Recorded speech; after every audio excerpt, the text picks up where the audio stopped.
Hello, and welcome to Back Through the Lens, where two film school friends talk about movies through the haze of nostalgia, the good, the bad, and the ones that aren't quite how we remember them. I'm your host, Rachel, and with me is my co host, Joe. Today's movie is Gremlins. Have you ever struggled trying to find the perfect gift for a loved one? How far would you go, and how strange would you be willing to accept? If you do find that one perfect, strangely odd gift, make sure you pay a lot of attention to the rules and regulations that come along with it. Yeah, so it's the end of the year now. It's the end of the year, end of an era. Well, it's the end of our first year of podcasting. Yes, It is the end of an era. a 1 year era. Yeah, don't sell yourself short. Okay, fair Okay. enough. So 2025, our first solid podcasting year. I feel pretty good about it. Yeah, Mm-hmm. some bumps, some Oh, highs, some lots of lows. bumps. I'm not even. Well, learning new things is always fun Mm-hmm. and frustrating. Mm-hmm. So what do you usually do for New Year's? Oof, it's changed over the years. Up until the past couple of years, we just go to my dad's. He has like a themed party, like 80s, 70s, whatever. Oh, And fun. 1 year I was sick and couldn't go, and my wife went to her friends, a very small, intimate dinner. Yeah. And then I went last year, and I think that might be our new thing because it's small.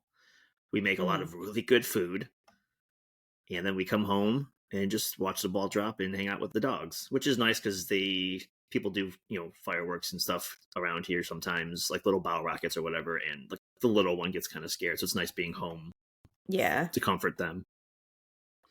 Yeah. We never really went out for New Year's. I mean, of course, college and whatnot, that was a different story. But Right.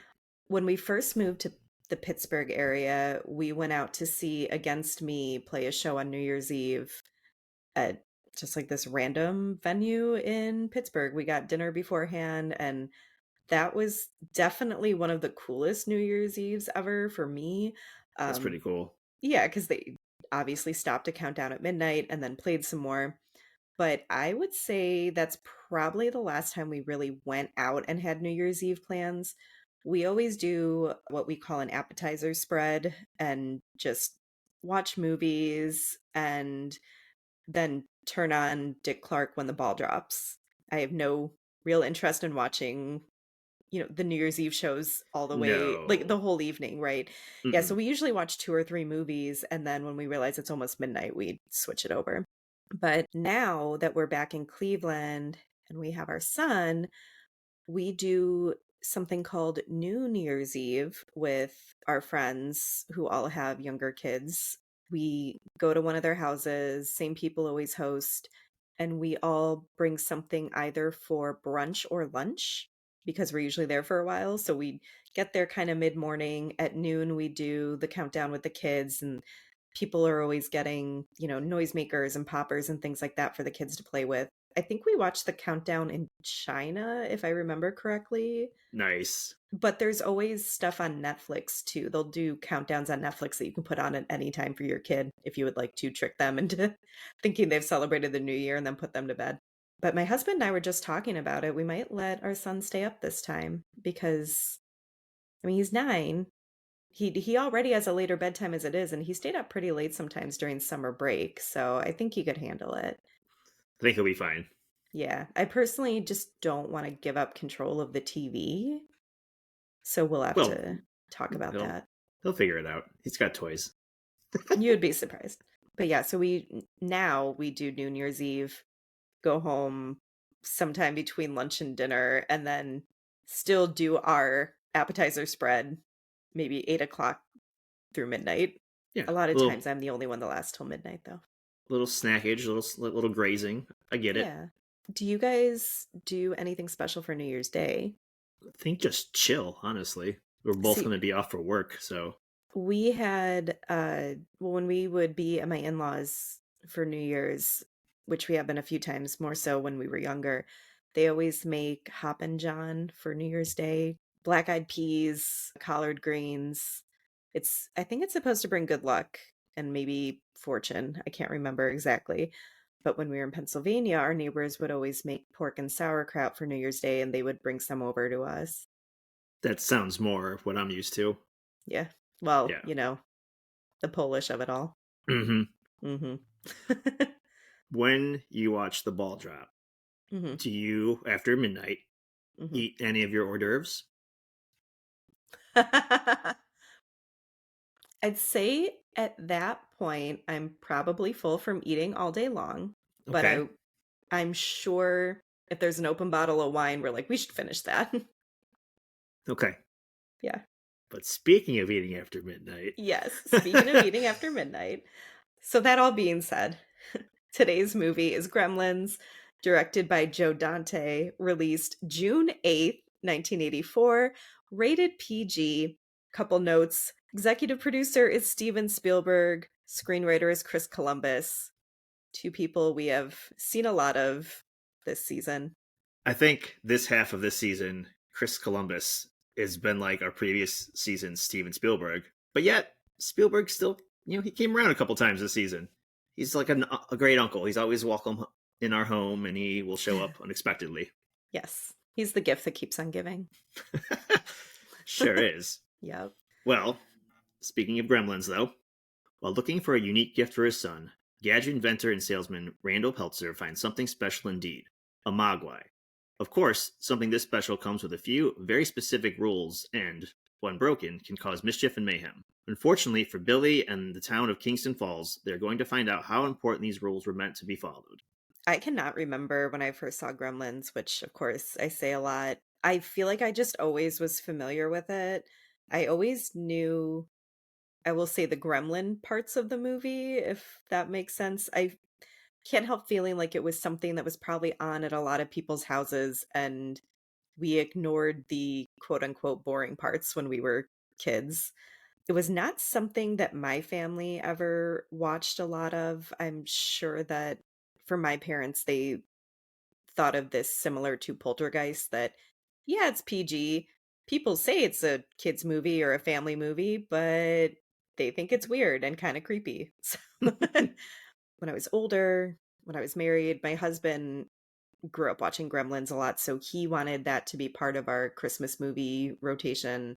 So now we watch it every year. And sometimes we try to fit in the sequel too. It's um, like Gremlins in New York, right? yeah. So I can't remember specifically when I first saw it. I know Mhm. I was a little Joe. I do remember I was in grandma's basement. I'm pretty sure like a good amount of the family was there. And obviously, by this point, everyone knows I'm a fan of horror, even at an early age. So this became something that was quite interesting to me. It's Christmas. It's supposed to be fun. There's monsters everywhere. What's not to love? And it's funny, though, because you mentioned already like Spielberg and PG and Poltergeist. And there's another movie, as I mentioned earlier, grew up watching. It's like Trixie. He's a Trixie Hobbit. He's like, here's a PG movie for you. And then you're like, oh my God, it's terrifying. I kind of love it. Yeah, we'll talk about all that in a bit. Oh, I'm sure. Yeah. What kind of bribery did he do to the studio to make it PG versus R or whatever the hell it was? Let's just say that at this point, the parents had finally had enough of that PG Steven Spielberg. He just is really lax about rules, just like the Peltzers, apparently. Yeah. Yep. So, did you know that gremlins were a thing before this movie? I did actually, yes. Okay, so I did not. The only reference I have for gremlins is, I don't know, I was going to say a folklore kind of thing, but that's not even correct, really. They were coined in the 1920s as a joke to explain mechanical failures in the Royal Air Force aircraft. And for people who might not be familiar, Royal Air Force is the UK, RAF is usually how they refer to it. Roald Dahl, the children's author, wrote a book in 1943 called The Gremlins, and he was also an RAF pilot, which apparently is, where he got that reference from. There is also a Bugs Bunny cartoon. Oh, I forgot to note the date. I want to say it was in the 40s, but it was called Falling Hair, and it's about bugs fighting gremlins on a plane. Also a warplane, but US this time. Yeah, I remember watching that. I think that's probably why I might have been familiar with a gremlin, so to speak. Okay. I actually looked it up because I could not picture it. It's only 8 minutes. You can find it on, I think it was YouTube or something. But what's funny to me is that the gremlin is yellow and kind of friendly looking, and it's just very much not at all like what we see in the movie, which it doesn't have to be. It's just so much less threatening to at least visually. Right. Um, it also reminded me of this is such a random reference, but you know the old silent movie A Trip to the Moon? You know, where the moon Yeah. gets the rocket and the okay. Smashing Pumpkins fans, you know what I'm talking about. Right. When they do get to the moon, the people that the aliens or whatever that live on the moon, they always look like sea monkeys to me because they have Yes. sort of like this ruffly thing going around their neck. This is what the gremlin looked like to me in the Bugs Bunny cartoon. Like he Yeah. looked like he belonged in A Trip to the Moon. I haven't seen it in a long time, so I actually don't remember what it looks like. I'm picturing something completely different, actually, based on your description. But I do remember watching that cartoon as a kid. Also, and this might have been after I seen Gremlins the movie that we're discussing now, or right Mhm. before, much like your X Files, which I watched as a younger person, I watched a lot of Twilight Zone reruns.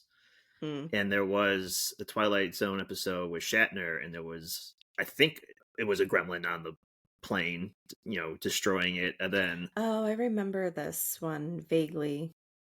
yeah. And they also did a movie version where they did like different segments, and they redid that one with John Lithgow, and the gremlin was a little bit more scary. Okay. And then The Simpsons parodied it in Treehouse of Horror. Nice. So, gremlins everywhere, all apparently Yeah. on planes. Yeah, Gremlins everywhere. Well, Chris Columbus, our screenwriter, got the idea for Gremlins because he was basically living in a crappy apartment after graduating from film school at NYU. His words about the crappy apartment. He could hear mice scurrying around at night, and he number one, thought it was creepy in general, but also got this idea that a smaller monster is kind of scarier than something huge like Godzilla or King Kong because it could hide and you wouldn't necessarily know where it is. And turn that idea into a spec script, which for those who are not familiar, a spec script is not a full script. It's just something that gets shopped around to studios, could be turned into a full script, which is what happened here, but he was just sending it around generally to show people he could write and hoping they would hire him for maybe something else they already had in development. His agency even said that they assumed it was too crazy of a story to ever get made anyway. So they were like, hopefully this turns into a writing career. Never thought this project would be turned into a real full-length movie.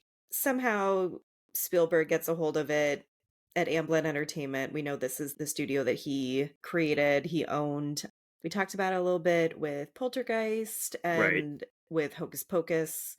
Specifically, he was concerned about competing with Disney for family-friendly movies. But Spielberg sees it at his Amblin office and he was like, "Yeah, let's do this one." Because, that's how you compete with Disney family friendly. Right, exactly.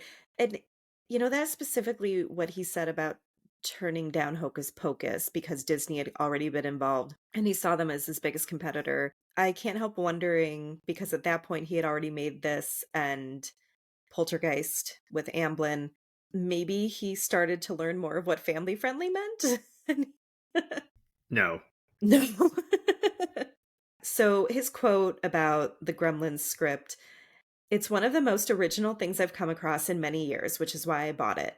And also keep in mind from our Poltergeist discussion, Spielberg had been years earlier working on a sequel to Close Encounters of the Third Kind. He was going to call it Night Skies and had based it on that.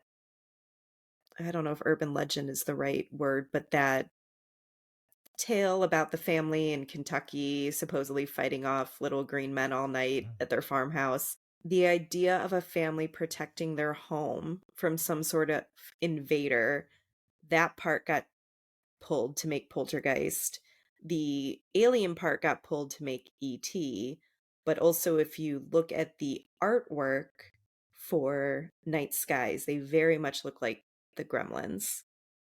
So it's usually seen as influencing Gremlins as well. The defending your family, the home invasion kind of thing, and then also the little green men. I like how one potential idea for a sequel kind of got scrapped. He's like, you know what? One movie would be great, but Mhm. how about three? I know. Three family friendly PG movies to get Yeah. all the kids involved Yeah. and scare the shit out of them for decades to come. Yeah. I mean, it's not wrong.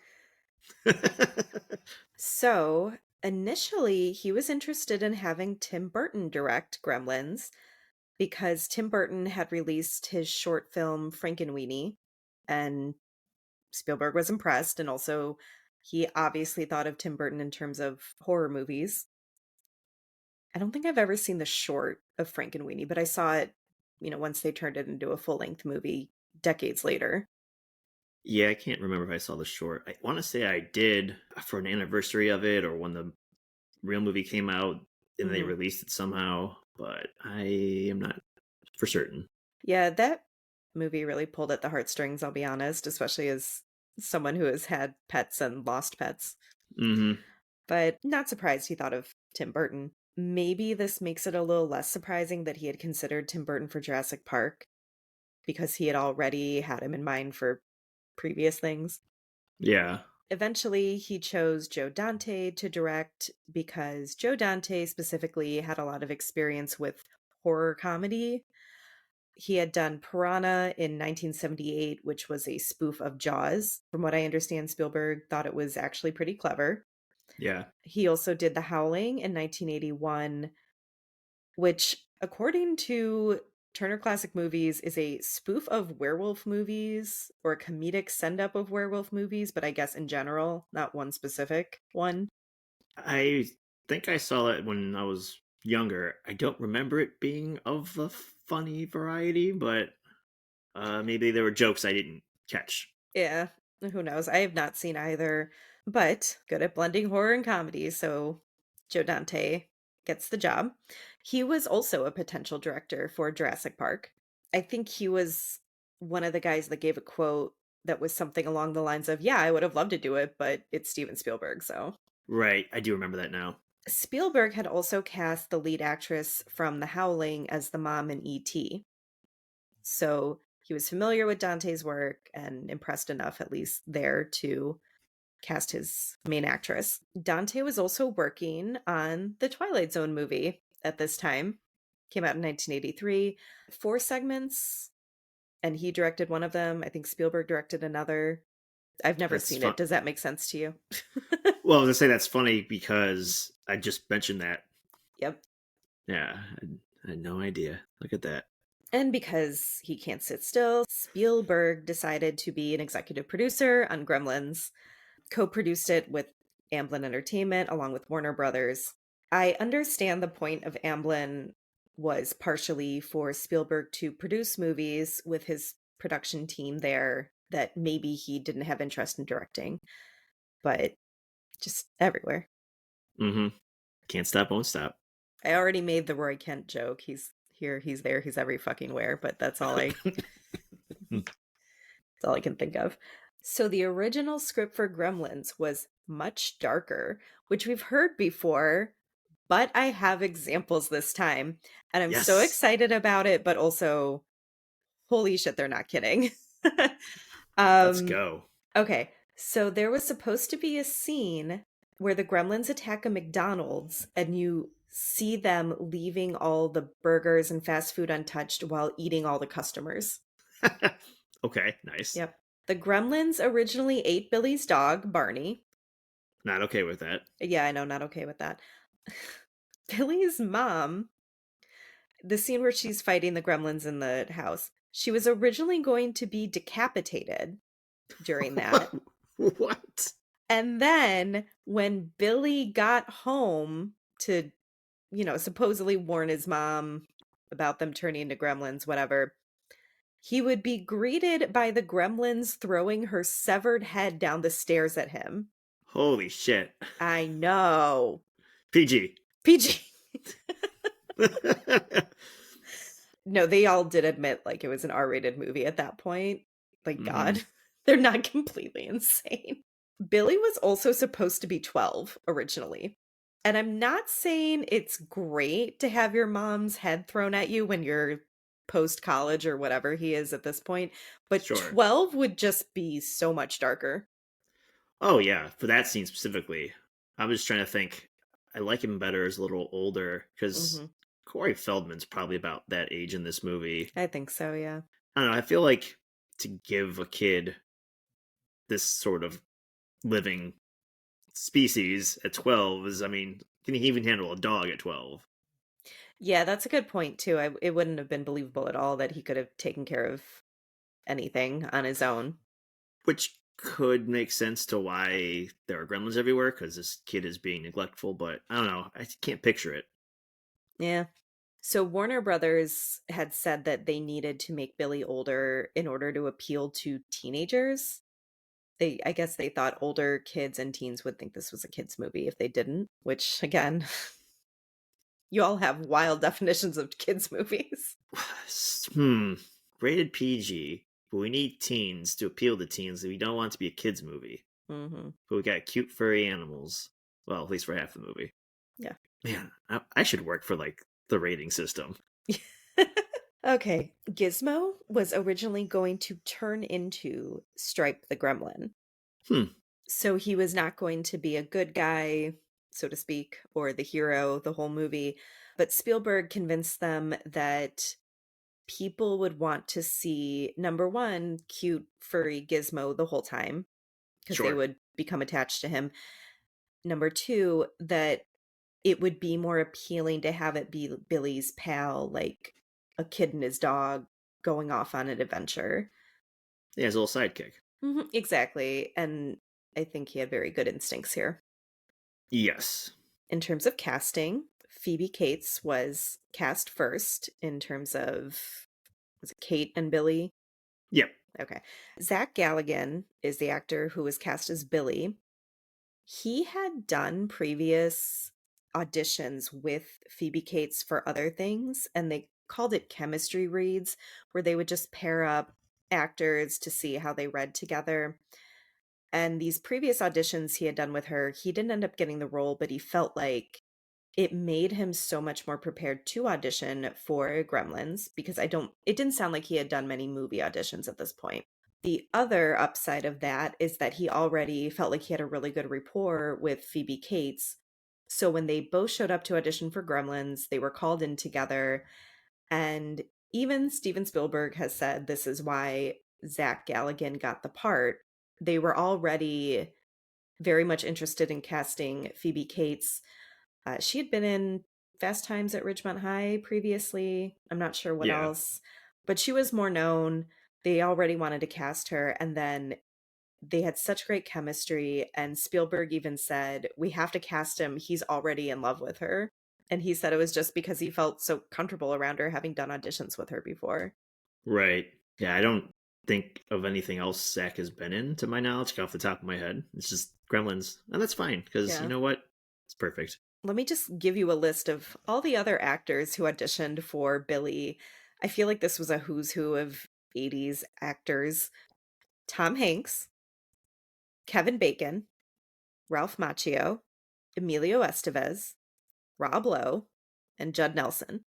Okay. Okay, yeah. I could see like Tom Hanks and Ralph Macchio working for sure. I could see that. Yeah, you're right. Because they did say something about Zach Galligan having such an innocent look that I could see both of those. You said innocent wrong. Did you mean Ernest? You had me for a second too, because you were like, you said innocent wrong. I'm like, no, I didn't. What the fuck's wrong with you? Don't scare me like this. Okay, I never realized that Howie Mandel was the voice of Gizmo. I always forget that. I mean, I Okay. didn't know that as a kid. I don't think I knew what a Howie Mandel was. But then, Right. like, later in life, watching the cartoon Bobby's World, which he Oh, voices young yeah. Bobby. Right. Oh, I Um, totally forgot about that. yeah, so he does that, like, weird little kid voice thing. Okay, yeah. So that's actually part of what got him the job. He did some sort of baby voice in his stand-up act, and he said he just made it kind of breathier. Okay. And it's just funny to me because I think of him as like a game show host now. Well, yeah. I don't think of him as a comedian, which I know that's how he started. Okay, I feel stupid because I kept seeing notes that he did not sing Gizmo's song.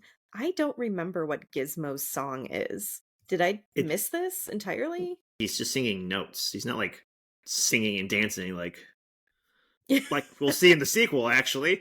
Um no, it's just that Right, okay. Yeah, they got a little girl to do that part. I probably can't did think much of better the than I just did. I can't think of the composer's name right now, but it was, I think, a girl he founded at synagogue, Nice. which is just funny. Yeah.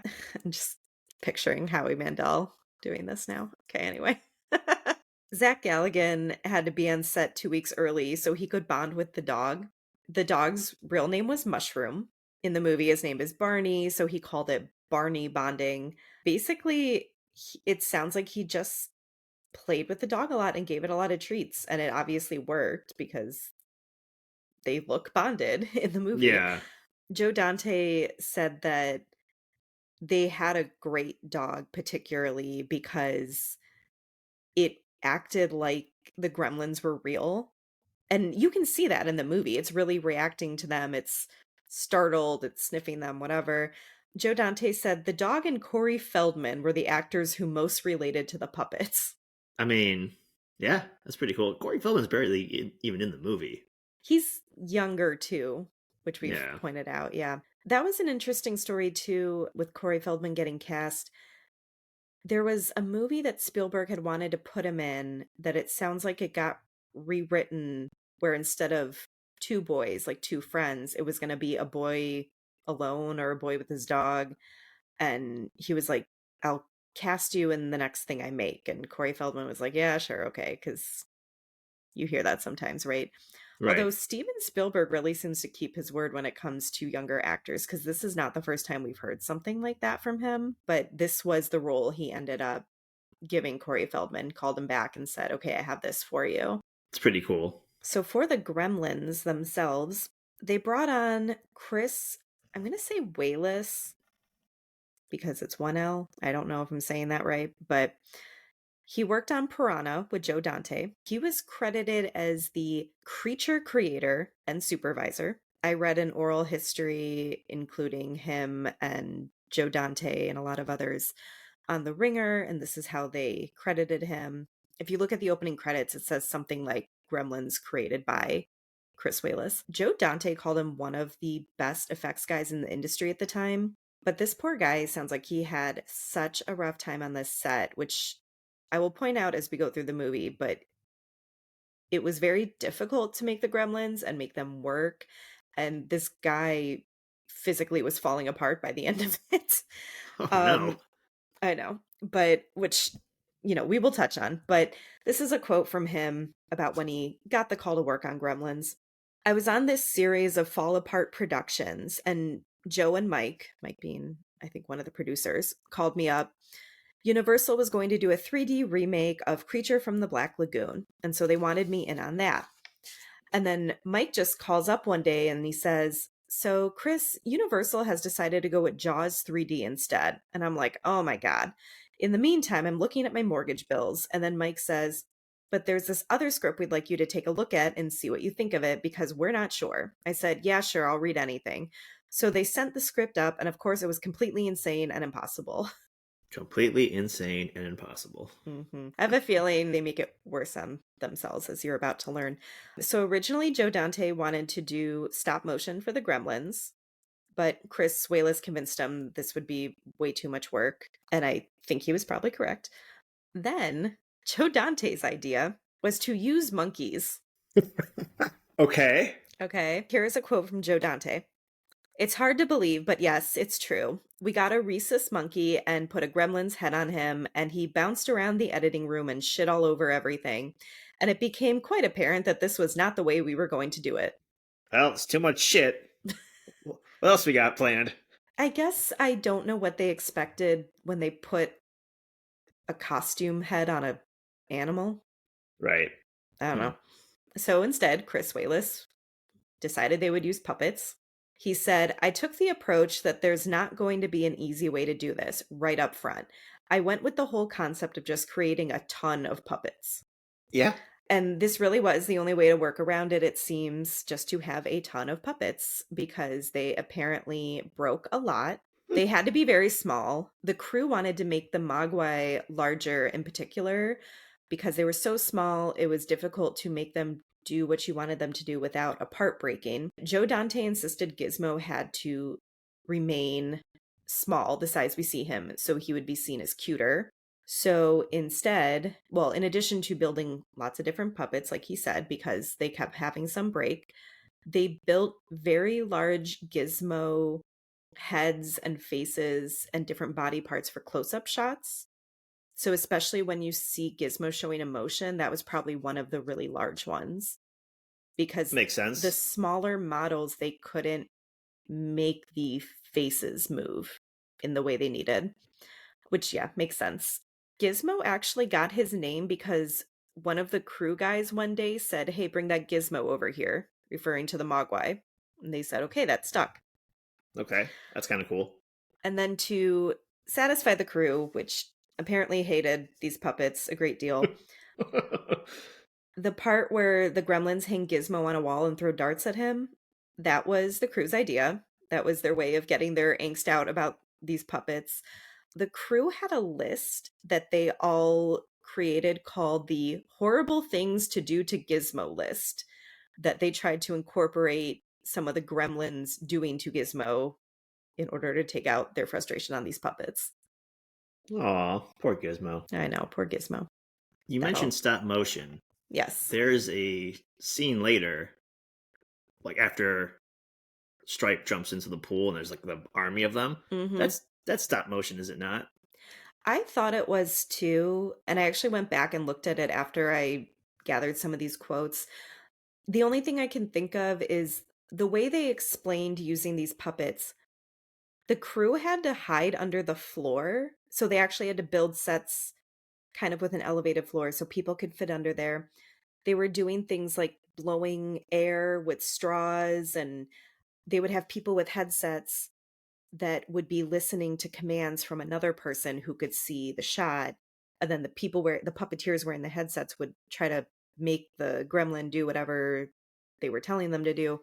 I think it might have just been so difficult to move that many at once that maybe they switched to stop motion for that. Yeah, it looks very stop motion-y, especially like the ones that are like leaping over other gremlins. Yes. Well, and also they're walking down a street of a set. They filmed it on a lot. There might not have been any way for them to like get underneath at that point. Yeah, it looks like a miniature model set. Hmm. That's true too. Yeah. No, I agree with you. That looked like stop motion to me. No one ever mentions it though in any of the interviews I Ah, found. interesting. Okay. Yeah. Our movie starts Billy's dad going to Chinatown to find the perfect Christmas gift. Question. Yes. I just kind of thought of this now because we mentioned the sequel in New York and then Chinatown, which makes me think of New York. Is Kingston Falls like a suburb outside of the city? Is that supposed to be a thing? Because it feels very Midwest to me. Yeah, it felt Midwest to me too. I guess I'm not sure. They very much saw it as Bedford Falls in It's a Wonderful Life. They really wanted that sense of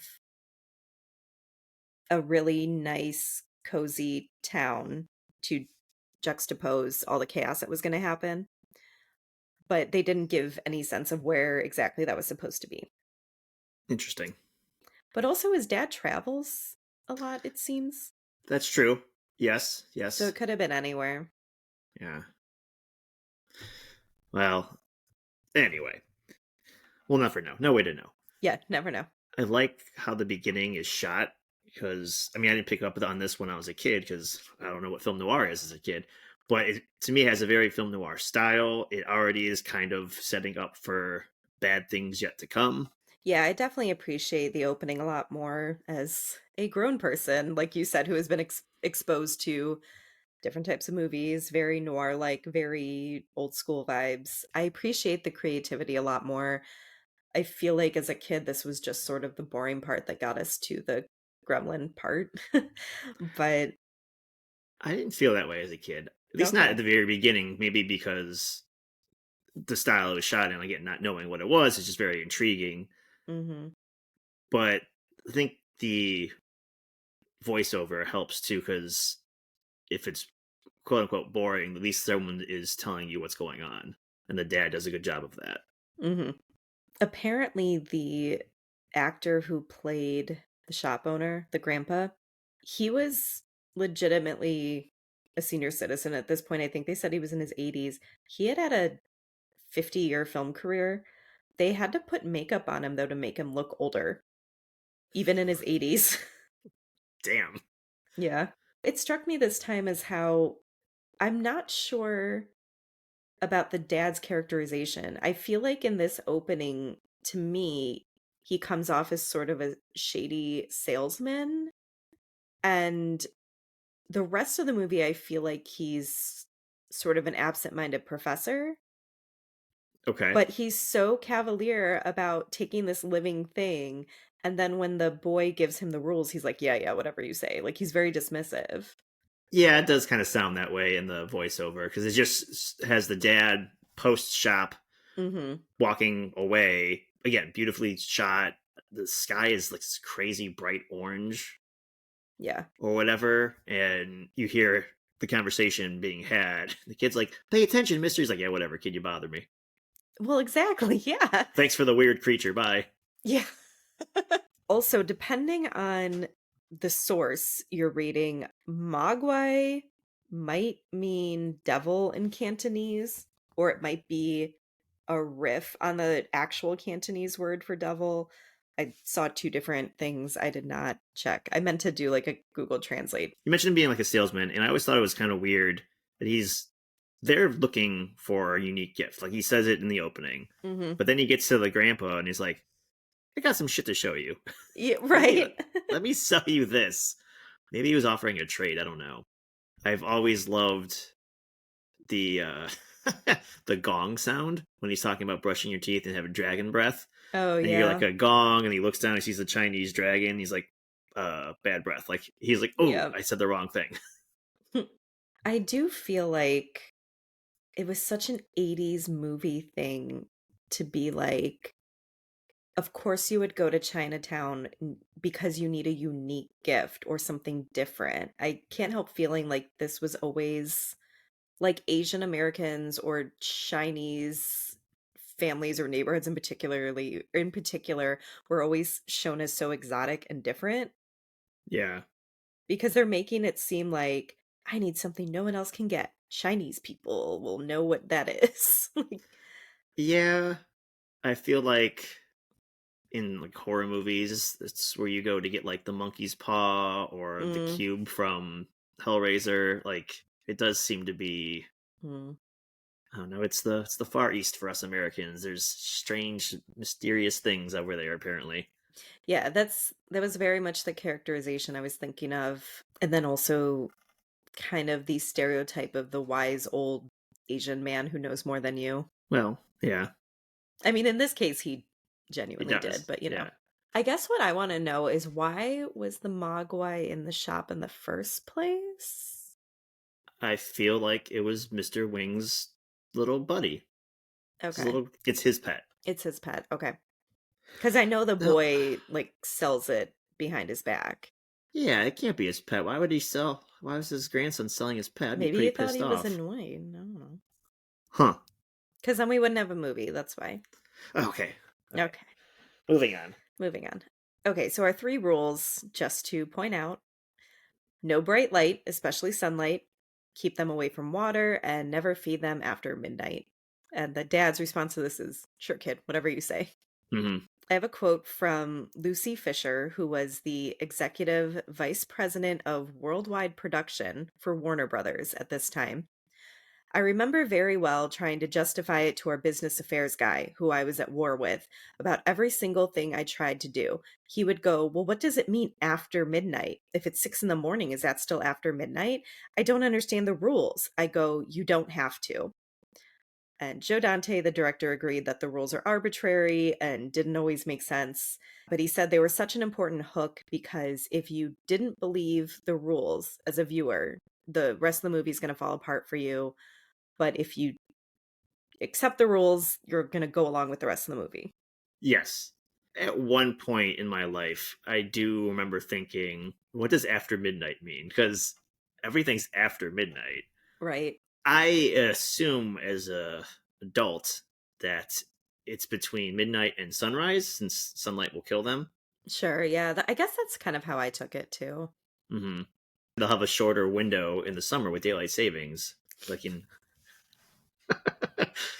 Oh my gosh. I'm just imagining these mythical things being like, oh, daylight savings. right. Oh shit! Better eat now. We've got hours before the sun comes up.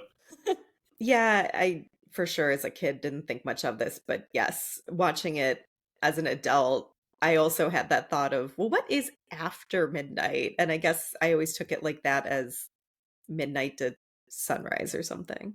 Yeah. Why But not?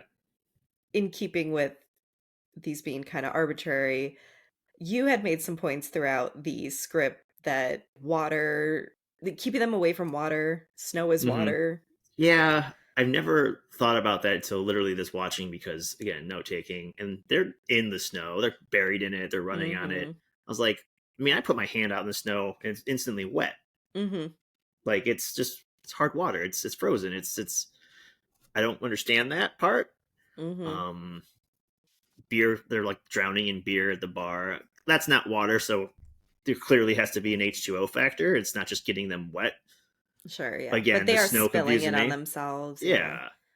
And then like also chemicals because they're going into a fountain and then plunging into a pool. There's chlorine at least in the pool for sure. Yeah. Does that affect? No, we're thinking about it too much now. We need to ask that high school science teacher. He seems to know a lot about gremlins apparently. Yeah, too bad he's dead. Yeah. Whoops. Yeah, whoopsie. Jumping Yes. ahead. So after this kind of creepy beginning, the film noir setting with the rules that we're not paying attention to, Yeah. we cut to small town America, and the first thing we see is this billboard for a radio talk show host that we'll hear throughout the movie. And I can't help but think Indiana Jones, which has had to be done on purpose because of who our EP is, right? Yeah. But Rockin' Ricky has like a lasso and a little fedora hat on and a little vest. Clearly looks like, and even the font for Rockin' Ricky looks like Indiana Jones. Yeah. Oh yeah. The whole thing. So I mean, that one was really obvious, but I yeah, also picked up on it. I don't think I did when I was little. I mean, I don't really remember noticing it when I Yeah. was little. I will say, since my first watch through my most recent watch, I absolutely love this Christmas song by Darlene Love. I've heard other versions of it. Like, just give me the original. This is amazing. I love how it swells as we like kind of overlook the town. Yes. I don't Agreed. know. Yeah, this has become one of my favorite Christmas songs too. I should probably figure out the name of it since we're talking about it. It's parentheses Christmas. Baby, please come home. Yeah, there you go. Yeah, I think I've just heard it so much and probably in different movies or whatever at this point, but specifically her version. This is probably one of my favorite Christmas songs now. I personally loved the way that the presented by Steven Spielberg credit comes on right on the beat after the initial swelling of the music. Very much Yeah, appreciated that. Feels very Christmassy with that song and the Steven Spielberg and the, Christmassy colors. I guess I don't and have it's too much to rag on them for this time about their opening no, credits or their title sequence. no. It's just like sort of Christmassy font in like Mhm. the red, and it's shots of the town all covered in snow, people Mhm. bundled up, bustling around. Yeah, it feels like Christmas. Yeah, very much feels like that vibe of all the other Christmas movies we've talked about with a certain kind of town, a certain type of house, all Hmm. I very much see the connection to It's a Wonderful Life too in these Yeah. establishing shots.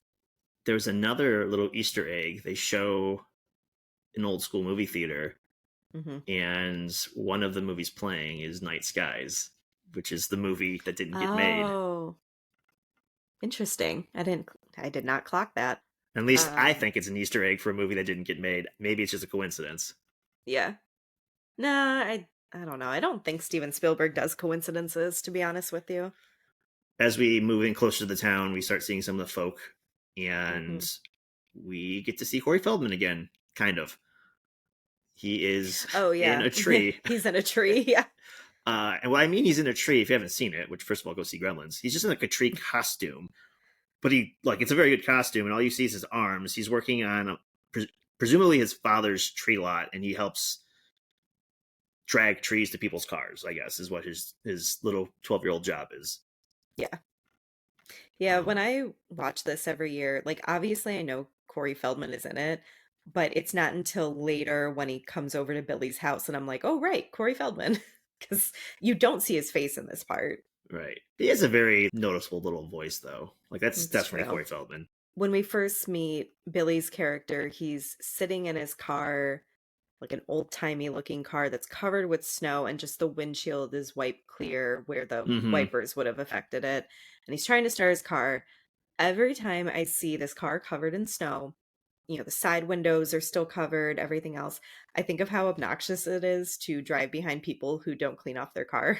It's actually illegal in Ohio now to not fully clean off your car because the people behind you can get hit with chunks of snow and ice and whatnot. I mean, obviously, there are people who still do it, but especially when people don't clean off their front hood, I hate driving behind that.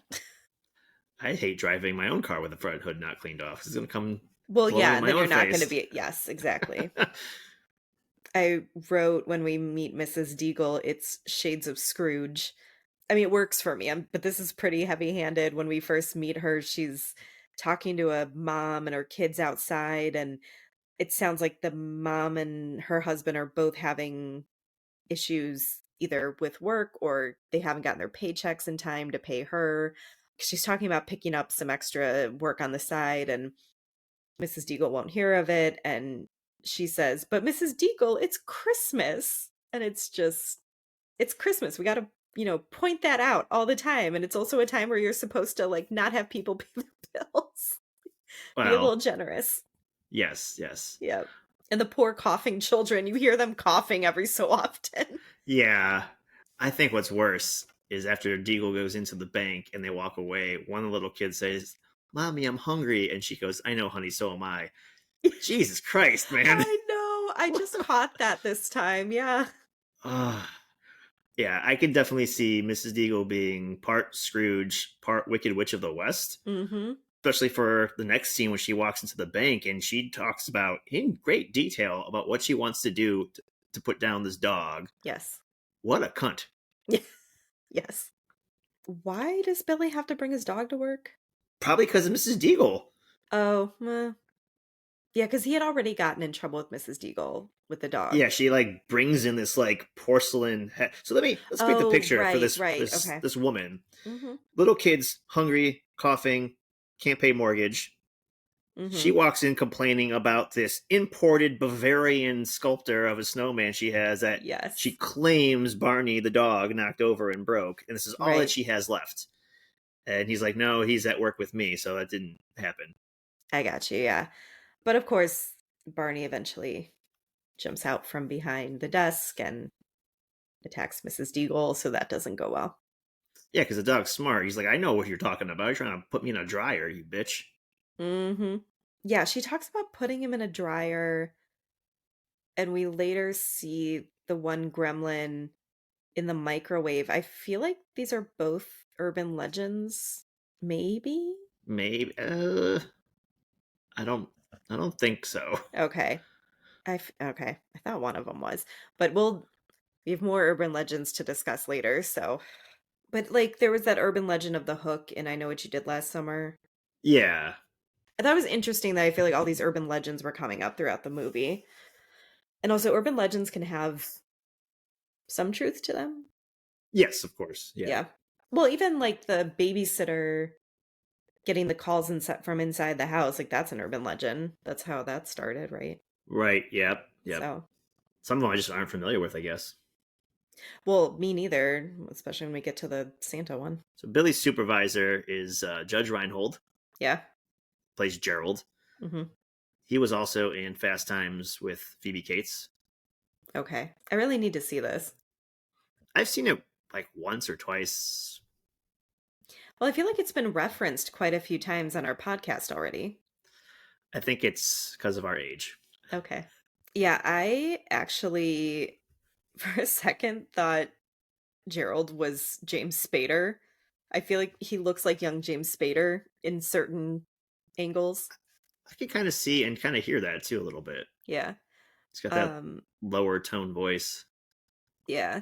And you pointed out, rightfully so, like he's very into making money and he's trying to entice Kate to come over to see his cable. Yeah, I could not help but think of The Wedding Singer Oh, when they're that sitting at the bar and he's like, I got this and got that. You can't, oh, you're working for free to help out. Oh, you're such a jerk. I've got cable. See, I always think of Glenn in The Wedding Singer. Is that his name? Yeah. I always think of when he brings the DVD what's player? was it the CD player? CD player. Yeah, Yeah. CD Sorry. player when he brings that over and then Drew Barrymore's like, "Do you want to put on a record?" And he's like, "No, no."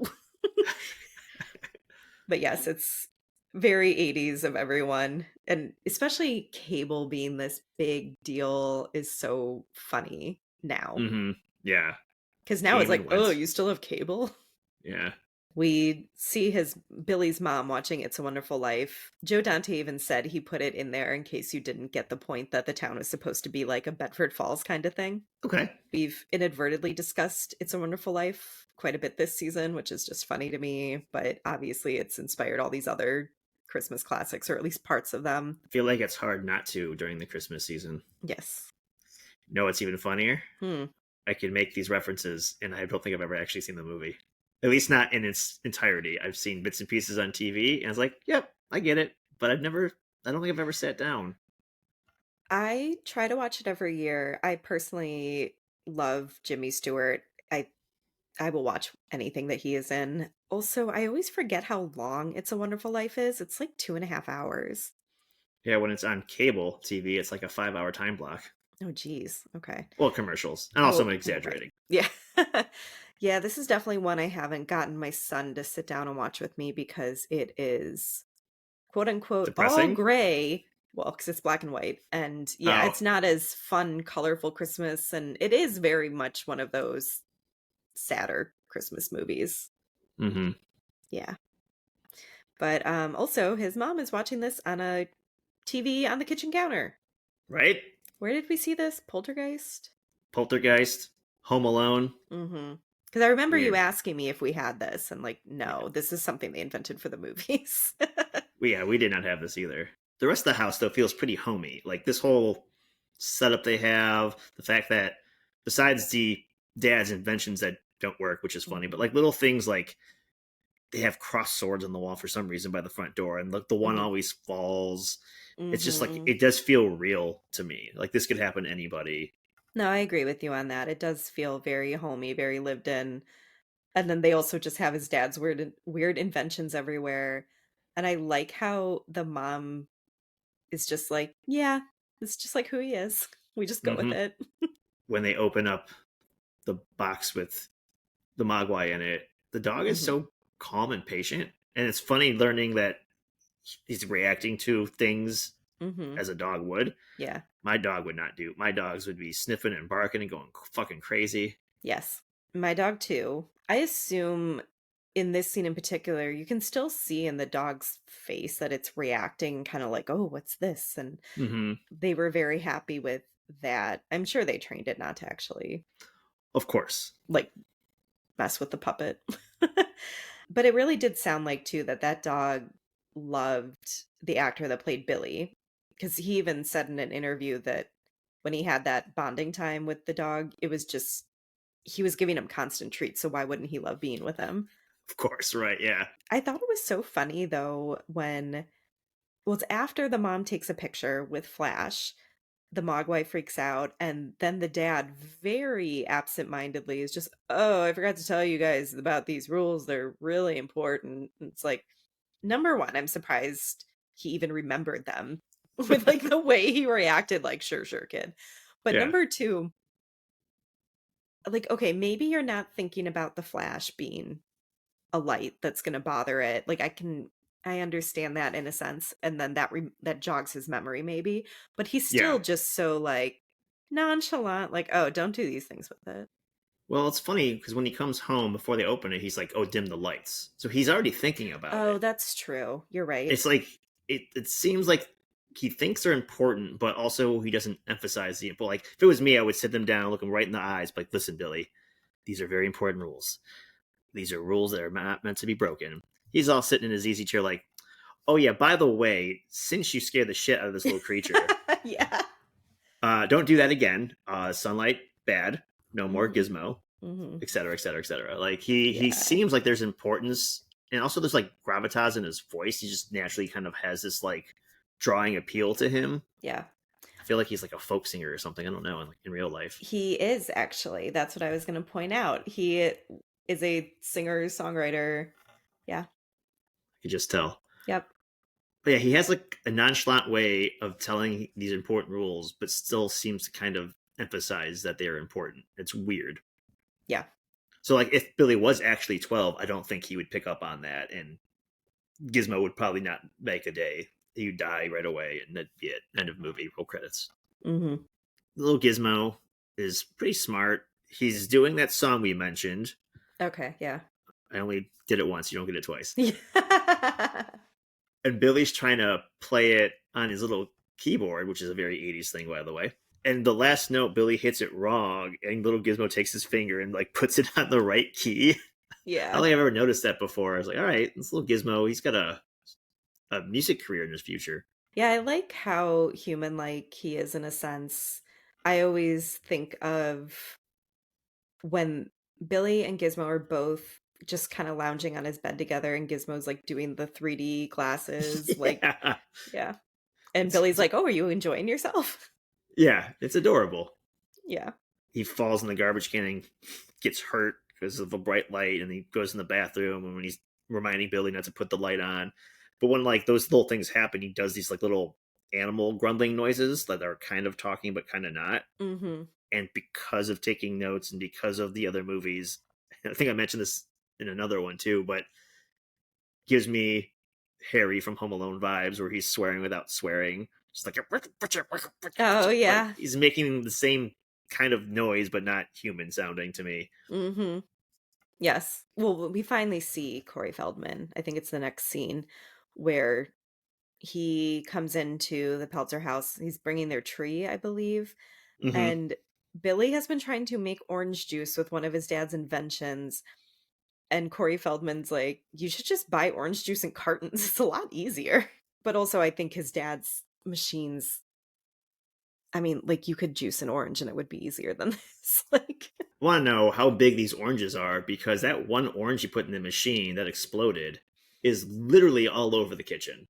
yeah, I thought Like of that too. maybe I'm assuming there was multiple in there, but we only see the one go in, and it Mhm, just mhm. Yeah, I just think it's so funny when it finally starts pouring out and it's, like, all over the counter because he had gi yeah. obviously given up on it. This is when we see the first instance of what water does to the Mogwai because, Corey Feldman's character is Pete? Petey? Yes. Okay. Pete. Yeah. Pete goes upstairs with Billy. Billy shows him the Mogwai. I believe Pete accidentally spills some water on him, Hmm. and we get more Mogwai. So we've already done 2 of the 3 bad things. Yes. Yeah. Okay. Just, like, not the most responsible people. Right. In Billy's defense, it was Pete. Yeah, and I feel like it's similar to the camera flash where if you say don't have it near water, I'm thinking, like, don't put it in a pool. I'm not thinking, "Oh, this little cup of water I have on my desk might spill on it," you know? Yeah. So I do get that. But, yeah, Gizmo is like, this makes me uncomfortable because Gizmo's obviously in pain, and then he's, like, Yeah. crying. Yeah, Yeah. Got little boils on his back, and they start popping off into little balls yeah, of other Mogwais. Like, does that yeah. make Gizmo a dad, mom? I don't. It's What? I don't funny. know. Do you think Gizmo knows the rules? Because he like reminds Billy not to turn on the light in the bathroom. And if I was Gizmo and he put me on the desk near that cup of water, which is for his paintbrushes or whatever, he's an artist. Billy draws. Mhm. I'd be like, bro, move that cup of water. I think Gizmo knows the rules.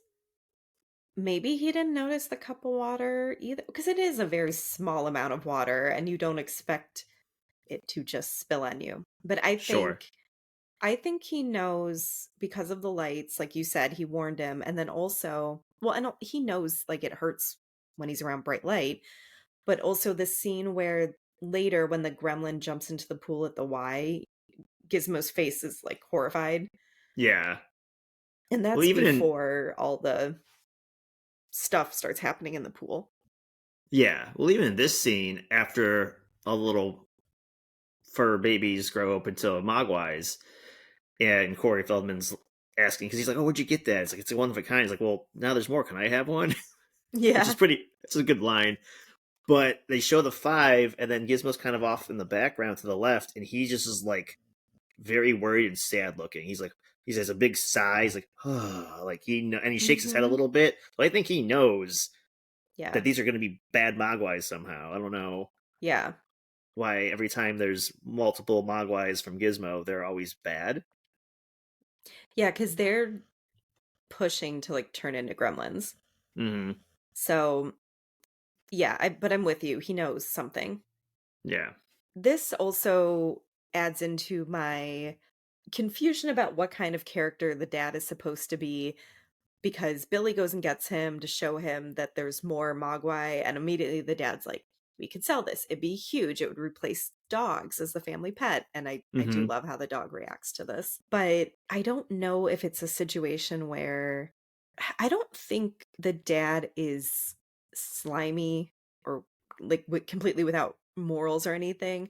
I just think it's maybe something where his inventions don't really seem to do well, and obviously they could use some money. Yeah. It makes me uncomfortable how cavalier he is with living things. Yes. Yeah, I think he's just very head in the clouds. He wants that next big thing, the next big break, but I don't think he goes about it in a slimy way. Mhm. Yeah, Maybe there are his like reaction shades of to, it, I feel. yeah, Mhm. the reaction to seeing more Mogwais is like, oh yeah, we can sell more. I would have been like, if I was Billy, I would have been like, yeah, Dad, but see, the problem is to make them, we have to put Gizmo through a lot of fucking pain. Mhm. And also, this doesn't seem good. Right, exactly. They, as in the Gremlins, they tie up Barney outside somehow because these little creatures are apparently Mhm. super strong. He's like literally hanging from the outside gutters, and that's where my question came about the snow. So they're drying Barney off. They bring him back in the house, and they're making coffee or whatever to warm up the family or whatever the case may be. I only bring that up because might have noticed this before, but never really paid attention. Next to the busted ass coffee machine that's making mud and not coffee, Yeah. there seems to be, I think it's an artichoke on the counter, and it's like kind of pulsating, and it's got like Mm. wires and shit hooked up to it. It's like a battery. Yes. What the fuck is going on here? And I've never really paid attention to that because it's in the most foreground, and behind them is the mom and dad talking, and Billy and the dogs in the back, and the coffee machine's like shitting in a cup. Yeah, the artichoke is foreground but to the side, and Hmm. you're right, because you're watching the coffee machine or the actors. I didn't notice this artichoke until I went back to look at it after I saw your note. It's weird. Yes. I feel What like, is going on? isn't there something you can do with a potato where it conducts electricity still if you like put thing isn't that like a kind That of a sounds like a classic fifth. science fair Yeah, it thing? sounds like a fifth grade science fair thing. Yeah, I feel like maybe. maybe that's what they were attempting. Okay. He's like, "Can other vegetables do this?" He's like trying to be Tesla, but with artichokes. Yeah. Sure. Sure. I think I might be done trying to figure out Billy's poor dad here. Okay, this kind of kills me when Billy takes the Mogwai to a science teacher. I just, first of all, like, no offense, but could this public high school science teacher, like, I mean, first of all, I guess I'm surprised he even had the resources to do experiments on this guy. I think I would have been thinking of that more as take him to the closest university lab or something, if anything. But also, he brings the Mogwai in and is like, let me show you what happens when I get it wet." And it's like, "Billy, don't do this again." Right. You have 5 more, just bring one of the extras. Oh, that's true too, yeah. Well, you don't need to make another one. And also, are you using Gizmo for the science experiment? Because if so, you're a dick, because clearly it hurts him. Yeah, Gizmo looked so sad, like, not even the physical pain too, but like, he was crying when it Hmm. happened the first time. It was Yeah. distressing. How come Mogwai tears don't count? Oh my goodness. Hmm. Oh, all the plot holes now. Yeah. Mm. All right, Chris Anyway. Columbus. We have some things to say to you. Right. I think I have an answer to your question, though. Okay. So I think he goes to the science teacher because we're just kind of driving home the small town vibes, I think. Mhm. And just like, this is Yeah. what he knows. He's like, who's the most advanced person I know scientifically? Aha! Let's go to the school. Yeah, that's fair. But also his school seems to have a lot more of a science lab too, True. because obviously the teacher's doing blood work. Right. I mean, when I was a kid, this totally made 100% sense to me. Of course. If I had science questions and my parents couldn't answer them, my teacher could. So there you go. Yeah, that's fair. By the way, did you ever think because of movies and TV shows of this time that when you were in high school they were going to call you like Mr. Siomek? Because I No. always expected that. Have you, they always like on Saved by the Bell, they always called them by their last name. Maybe like when they're in trouble, or that maybe I would think when I'm in trouble they would use my, proper name, but I never Mm, thought about that, I guess. no, I. This seemed to happen a lot in the media I watched, so that I assumed that's what happened in high school, and then it didn't. Hmm. I was like, well, been lied to my whole life. I'm sorry. That's okay. I mean, I'm over it. Um, Doesn't sound like it. so this is when we see it's Futterman. Is that Yep. his name? Okay, That's a so it's a great name. unfortunate name. Okay. So he's drunk, leaving the bar where Kate works. She's trying to close up. And while she's trying to get him to leave and then trying to convince him to walk home instead of driving, he starts talking about the Gremlins and how they're in foreign made vehicles or foreign made electronics. Hmm. And I was wondering if this had anything to do with the Gremlin lore kind of starting as a British Air Force thing.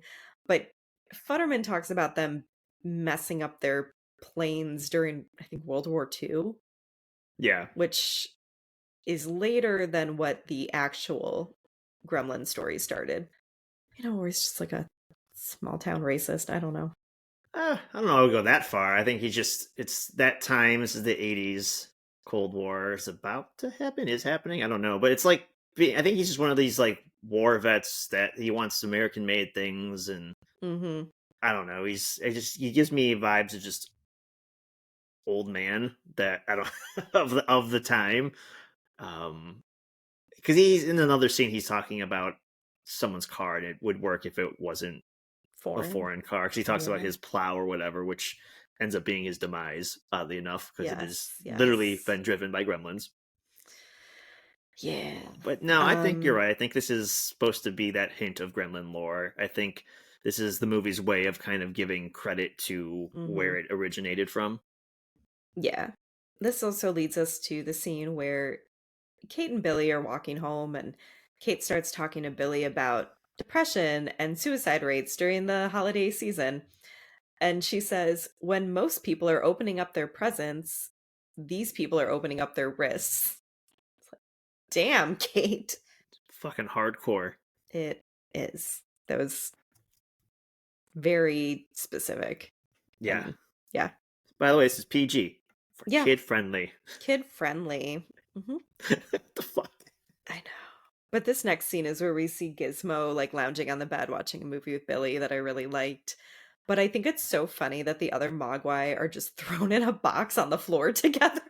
Like Right. Gizmo's obviously the favorite child here. Yeah, I feel like Billy, which also means the audience, we kind of know these are bad They're gremlins. different, yeah. Yeah. Well, the one tried to bite Corey Feldman right away.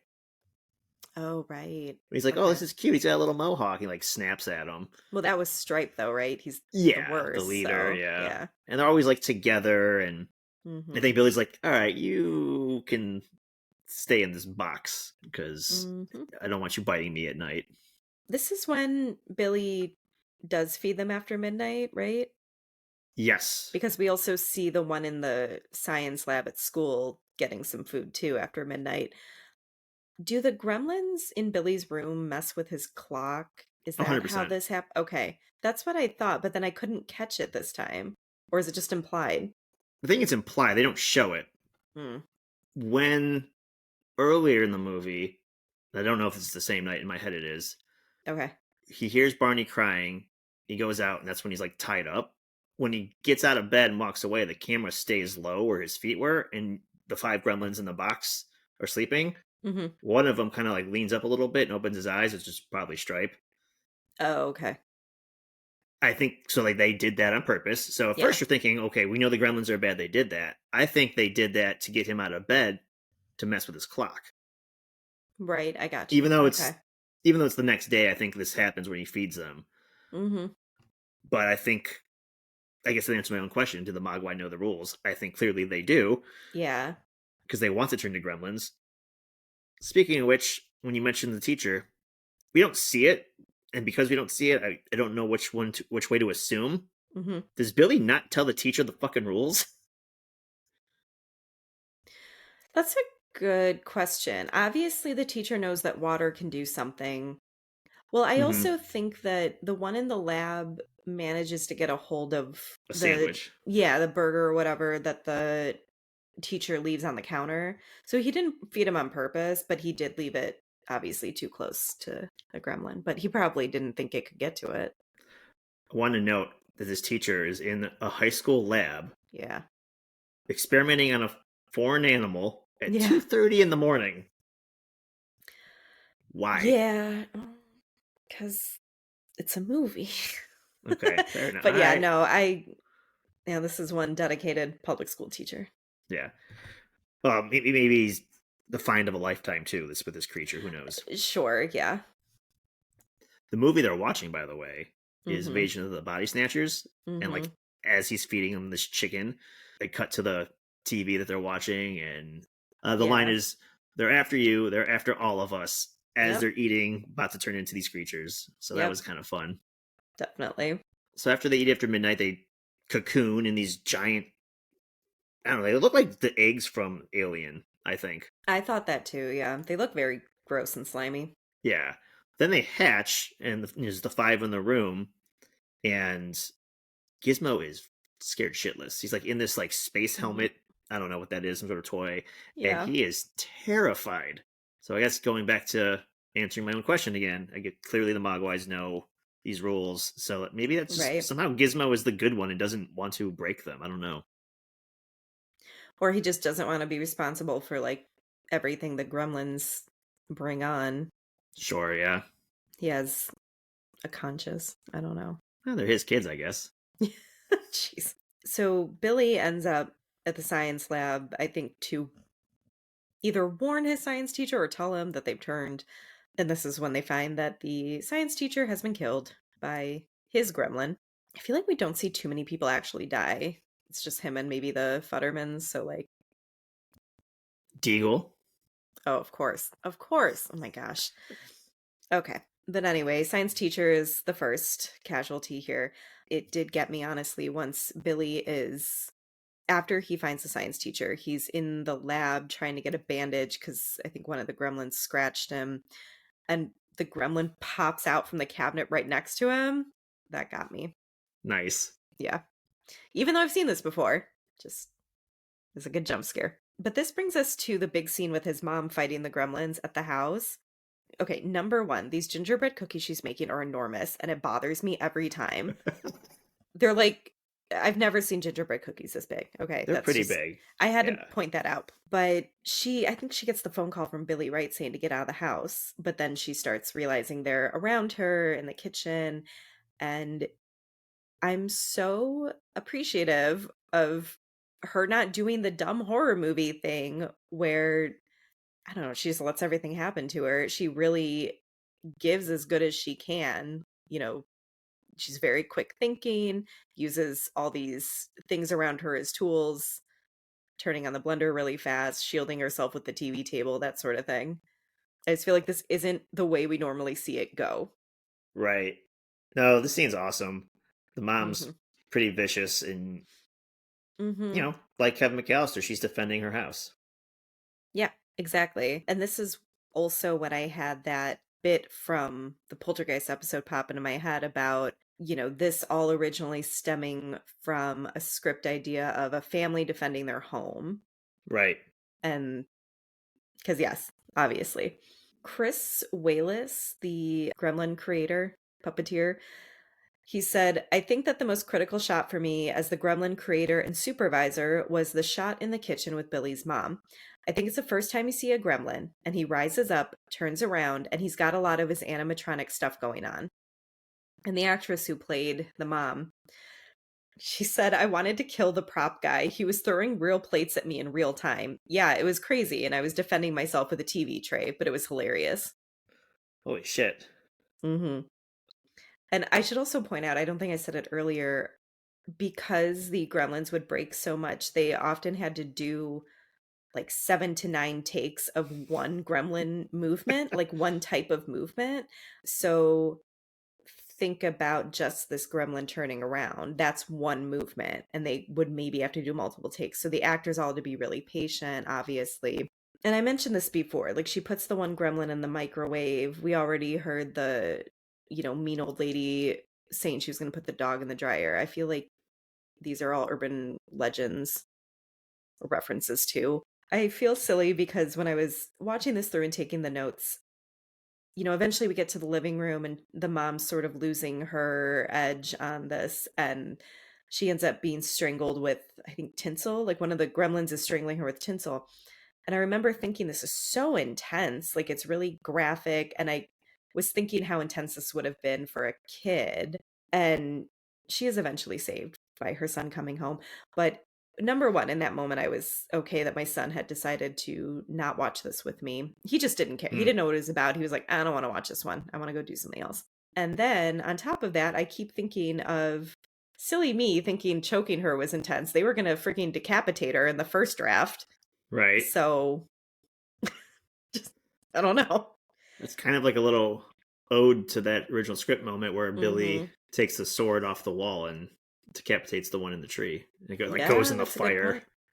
Yeah, good point. Joe Dante, the director, had a quote here. I watched a woman at a screening of Gremlins. She was dragging her child out of the theater during the microwave scene, and the child was screaming, I don't want to go. I don't want to go. And that kid got away and ran back and hid in the theater. And so this woman is standing at the doorway with me watching the rest of this movie because she doesn't know where her kid is. And I thought, this is a funny scene. So I reenacted it and put it into Gremlins too. I don't remember that Gremlins too. I don't either. I need to rewatch the sequel now. Yeah, I will say with certainty I watched Gremlins 2 a lot less than Gremlins. Oh, yeah. It's maybe as a kid I watched a lot more, not more than the original Gremlins, just more as an adult because there are things, and we'll trust me, we'll get to them that appealed to a child. Hmm. We'll just wait for the rest. We'll Okay. get to it. Okay. I see your note about jumping into the pool. Hmm. What I love about that is this scene in the house with the mom. There were five, six, including the one at school, gremlins. Hmm. 4 out of 5 in the house are taken care of between the Yeah. mom and Billy. Like the threat is almost over.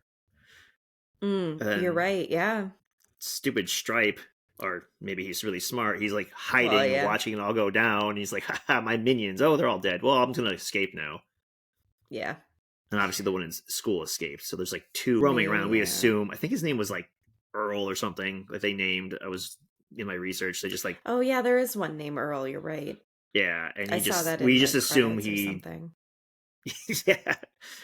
We just assume Earl joins up with them in the movie theater. Yeah.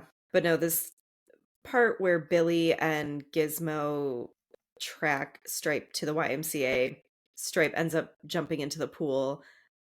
I love how they shot this, like, you see him in the water descending into the pool. I just love how they did this because you know this is important.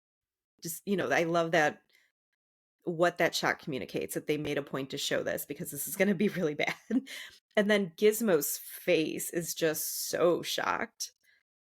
And I just Yeah. generally, though, I like how expressive Gizmo is, which I know is something that Joe Dante and the rest of the crew really tried very hard to make happen, number 1, but also number 2, you had Steven Spielberg being like, "This has to be something everyone connects with," Right. because this is the cute one, like the good guy.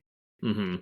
I've always liked when he's in the pool. He like definitely does a cannonball, and as he's floating down, you see like he's like got his like little nose plugged, like he just like a little kid in a pool. I always thought that was kind of funny. Oh, yeah. Oh, I didn't even see that. But so after this, Billy goes to the cops, and you always have to have a scene where the cops don't believe you. Always. But what kills me is that he brings Gizmo to them and they still don't believe him. Right. Yeah, I mean, You're seeing something you've never seen before and you still think true. this kid's crazy? Right. Yeah. I did like when Billy is trying to explain all this to the cops, the one cop, I guess I assume he's pouring eggnog because of the conversation that follows, but he says to the other cop, "I think this kid is drunk." And the cop says, "No, but you are." I think he's in one part of the scene. He's behind them. The we'll call him the deputy, and he's got a mug, and it's just like a clear bottle. You can't see what's in it, but he's definitely pouring straight up liquor in his coffee mug. Oh, okay. Oh yeah, he's in the background when like that's after they reveal Gizmo and like the sheriff's kind of low angle, like playing with a little creature, and the guy behind him is like at a filing cabinet, just like pouring some Christmas cheer in Okay, his I mug. missed that, yeah. I mean, I assume they were drinking because you do see I think it's the sheriff pour what like I said, I assume it's eggnog, like spiked eggnog, into his mug because of the way they're talking and, Yeah, referencing each other being drunk. Like they're obviously like, it's Christmas Eve, nothing's going on. We're just gonna, drink at the station, and this like stupid kid is ruining our evening. right. Buzzkill. Yeah. But yeah, it's funny now how many movies we've seen where there's some supernatural thing going on. They're like, "Okay, I know. I'll tell the cops." And the cops are like, "Please leave me alone." Yeah. Well, I mean, to be fair, in Hocus Pocus, it wasn't a real cop, but still, they never they never believe them. What makes Hocus Pocus work though is other movies that do that. It just Yeah. happens to be funny. It's a guy dressed like a cop, but it works because we're used to seeing that in other movies. Yeah. So we mentioned this scene earlier with the claymation. After Stripe jumps in the pool, he has a literal army of gremlins, and they are marching down the street. There's hundreds of them, I would assume, right? And this scene in particular must have inspired me so much because later in life I shot a music video for a friend. It was called Thrash Mob, and the concept of this video is we just are gathering heavy metal fans to go to a show. Well, I found this narrow alley to shoot a scene in, and it kind of went uphill. So I was able to Okay. get all these metalheads as extras to kind of converge and march towards me up this hill so I can see them all. And it was very much, I call it the gremlin shot. And it came out really Oh, I well. like that. Yeah. That's cool. So I got so confused by this scene with the Futterman couple because I was trying to get their character names right. And the wife calls him Murray. Obviously, she's not going to call him like Mr. Futterman. I swear to you, he calls her June. And when I try to look up the characters on IMDb, she is credited as Sheila Futterman, which Hmm. I swear to you, he does not call her Sheila in this scene. But I was getting confused between what the dialogue is, like what they're calling each other, and then the way the characters are named on IMDb. Because I'm like, well, it's the Futterman couple, right? But it doesn't really look that way on IMDb. So just sometimes that can be incorrect, is all I'm saying. But anyway, this kind of broke my heart because we see them in their living room, and the wife is she's so stereotypical, like homemaker. She's so cheery and ready for Christmas, and she's trying so hard to be excited and to like get her husband into it, and he does not give a shit, and he's drunk. And I know Kate had made a point that he's had a hard time, I think because he's lost his job. And then it's like, oh, great, this is your last interaction together where you're like fighting over the TV remote and a foreign TV. And she's just trying so hard to be cheery. Oh, the other thing that got to me too, as the gremlins are mowing them down, and he says, "That's a gremlin in my cab." She says, "Murray, you're crazy." Right. As it's happening. As it's happening. Yeah. Yeah, that part was weird. Like, what? You don't see it? I don't know. What else? Yeah. Maybe the wife doesn't know what to say or what it is, and just the fact that, like, Murray just keeps bringing up gremlins. Like, there's gremlins in my car, gremlins in this TV. We should have bought a Zenith, Mm-hmm. which is funny because they were bought out by a foreign company, like, shortly after that I movie. mean, I'm sure everyone was, but yeah, Yeah. that is funny though. But yeah, this poor man probably going through life drunk all the time at this point, and then rambling about gremlins, finally comes face to face with his worst nightmare. It wasn't crazy the whole time. Yeah, much like the little boy in Poltergeist. Right. I'm scared Yeah. of the tree. Tree comes alive. Scared of the clown. Clown comes alive. Scare the gremlins. Gremlins rode me over with a plow. Yeah, he said they were going to be in his vehicles, and they were. Literally. Literally, yes.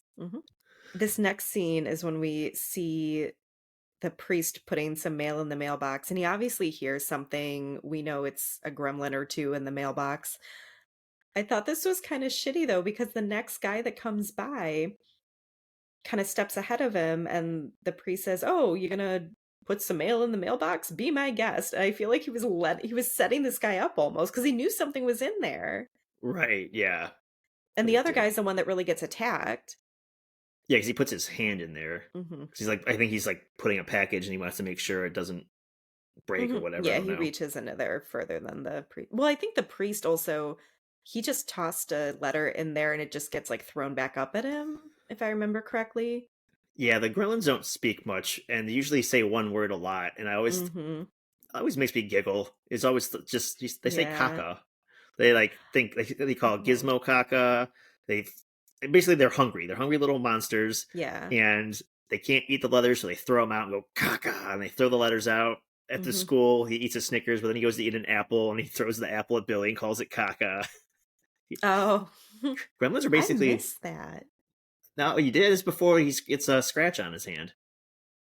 Well, I remember him throwing the apple. I missed them saying Oh, caca. Yeah. yeah. Well, it's they speak pretty low and like whisper raspy, so it's kind of hard to hear sometimes. Yeah. Fair. I thought this was so funny though when we're back at the police station after Billy has shown them Gizmo. And the opening of that scene, Gizmo's just sitting there with a little American flag, and the sheriff's like, "Oh, what a patriotic little guy." It's like, I don't think he Yeah. knows what anything is, but it's fine. No, he's just playing with what you already have Hmm. on the desk, sir. Yes. This is where we hear about the Futterman's death, even though we assume they're dead. Yeah. But it comes on the radio, and the sheriff and his deputy, like, they're starting to hear all these calls about all this chaos going on. Hmm.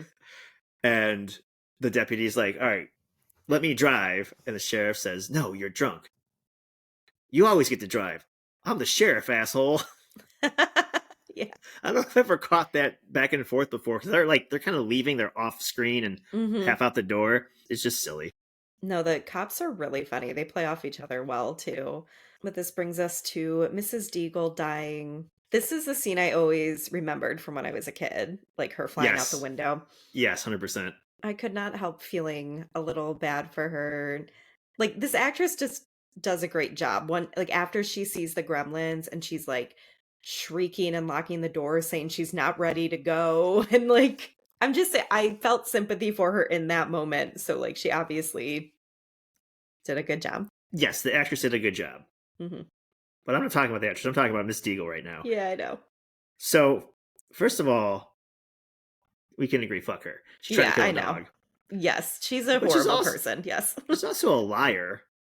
So when in the bank scene earlier, and Barney like scares her, she's like, "I'll get you." Also, again, the Wicked Witch reference. She's like, "I'm gonna get Hmm. you." Blah blah blah blah. Oh, my heart, my heart. Like she clearly is like playing it up for sympathy. Right, of course.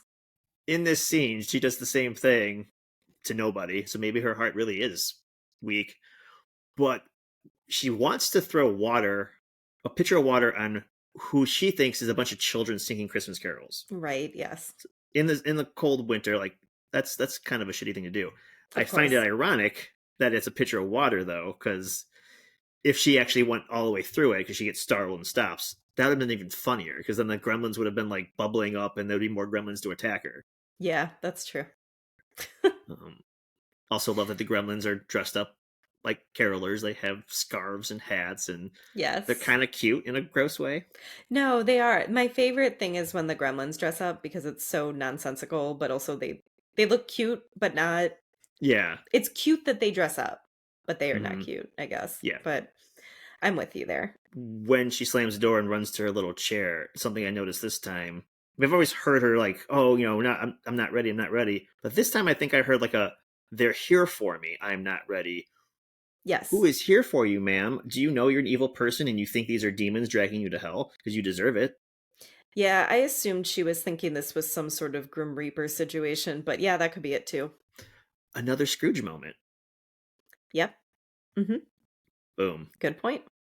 Yeah. Everything's connected. Yeah. But instead, she takes a Wicked Witch ride out the Out the third floor of a window. house. Yeah. This brings us back to our cops who are finally seeing all the chaos firsthand. I believe they find Mrs. Deagle like with her feet up in the air in her chair.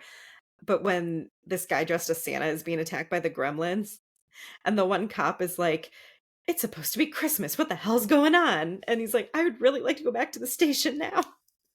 And Yeah. the one driving is like slowly rolling up the window so the gremlin can't get in. They're just very stunned, and Oh, it yeah. kills me that they're not moving faster.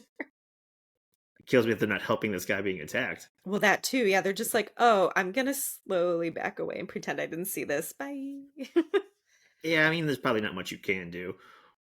But yeah, Sure. their reactions are pretty great when the Santa guy comes out and he's like, "What the hell's he got all over him?"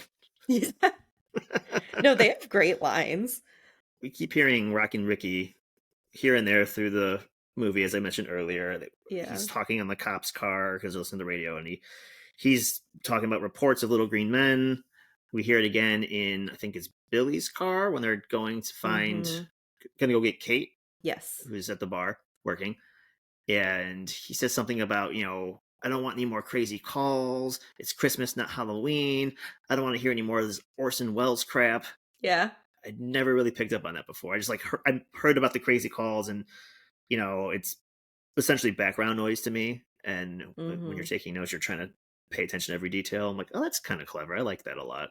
That is, yeah. And for people that may not know, this is referencing, I want to say it was in the 30s when Orson Welles had a radio show and it was an Invasion of the Body Snatchers. What were they performing? War of the Worlds. War of the Worlds. And there were some people who maybe supposedly tuned in halfway and thought it was a real news report and started panicking. Yeah.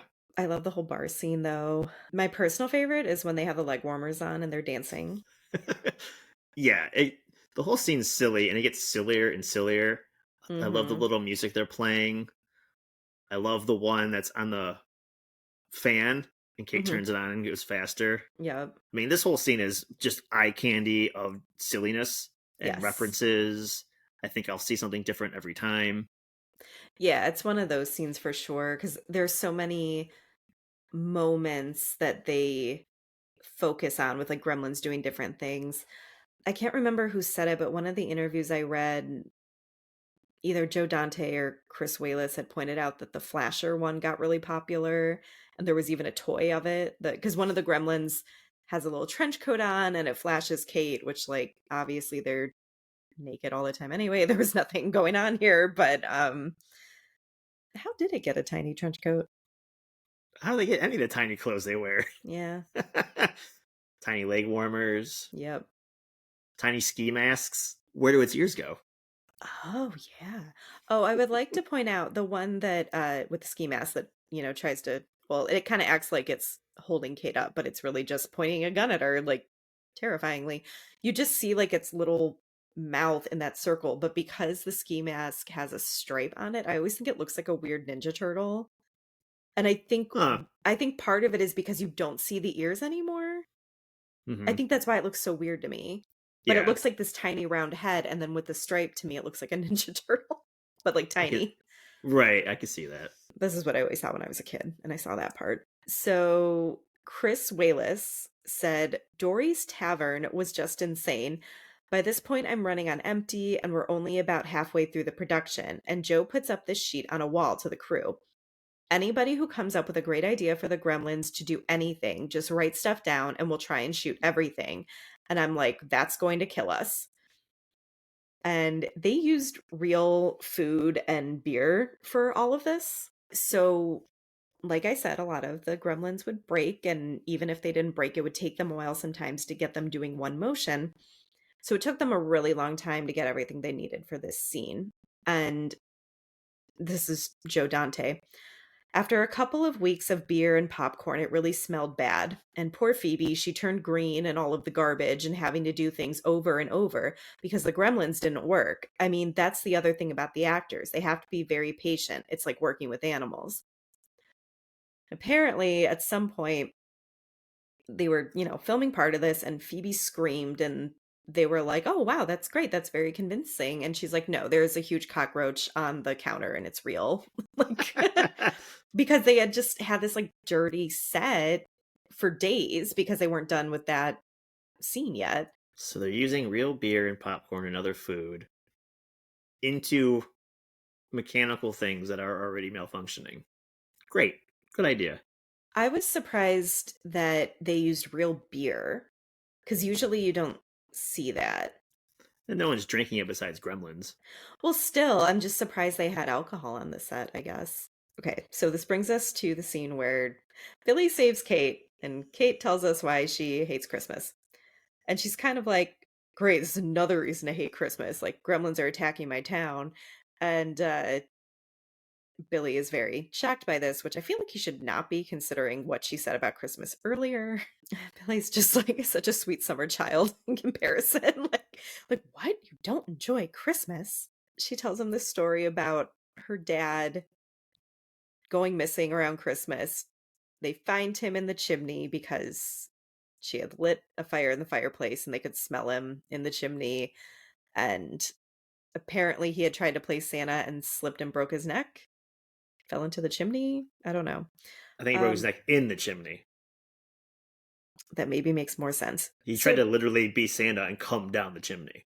so I thought you would die in it from like asphyxiation if you If were you got like stuck, shimmying down a chimney. I yeah. guess I didn't understand how he broke his neck inside the chimney. She said he slipped. I don't know. Okay, I Maybe don't know. whatever. It doesn't matter. So did you know this is a real urban legend? This one I did. Yes, I've heard this one Okay. before. Okay. When I looked it up, I think Snopes called it claustrophobic Santa, something like that. But they said What a there's, stupid name. I know, the variations are, the different ways the person dies, the different ways it's found out that they're stuck in the chimney.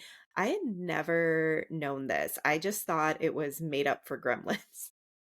I thought it was Oh well, the first time Kate's I crazy story from Gremlins. yeah, the first time I watched Gremlins, that's how I know it. But later in life, when reading horror stories and whatnot, and Oh, I heard right. it as an urban legend, but it would ring the bells of memory for Gremlins. Like, oh, that's where they got this from. Okay. Gotcha.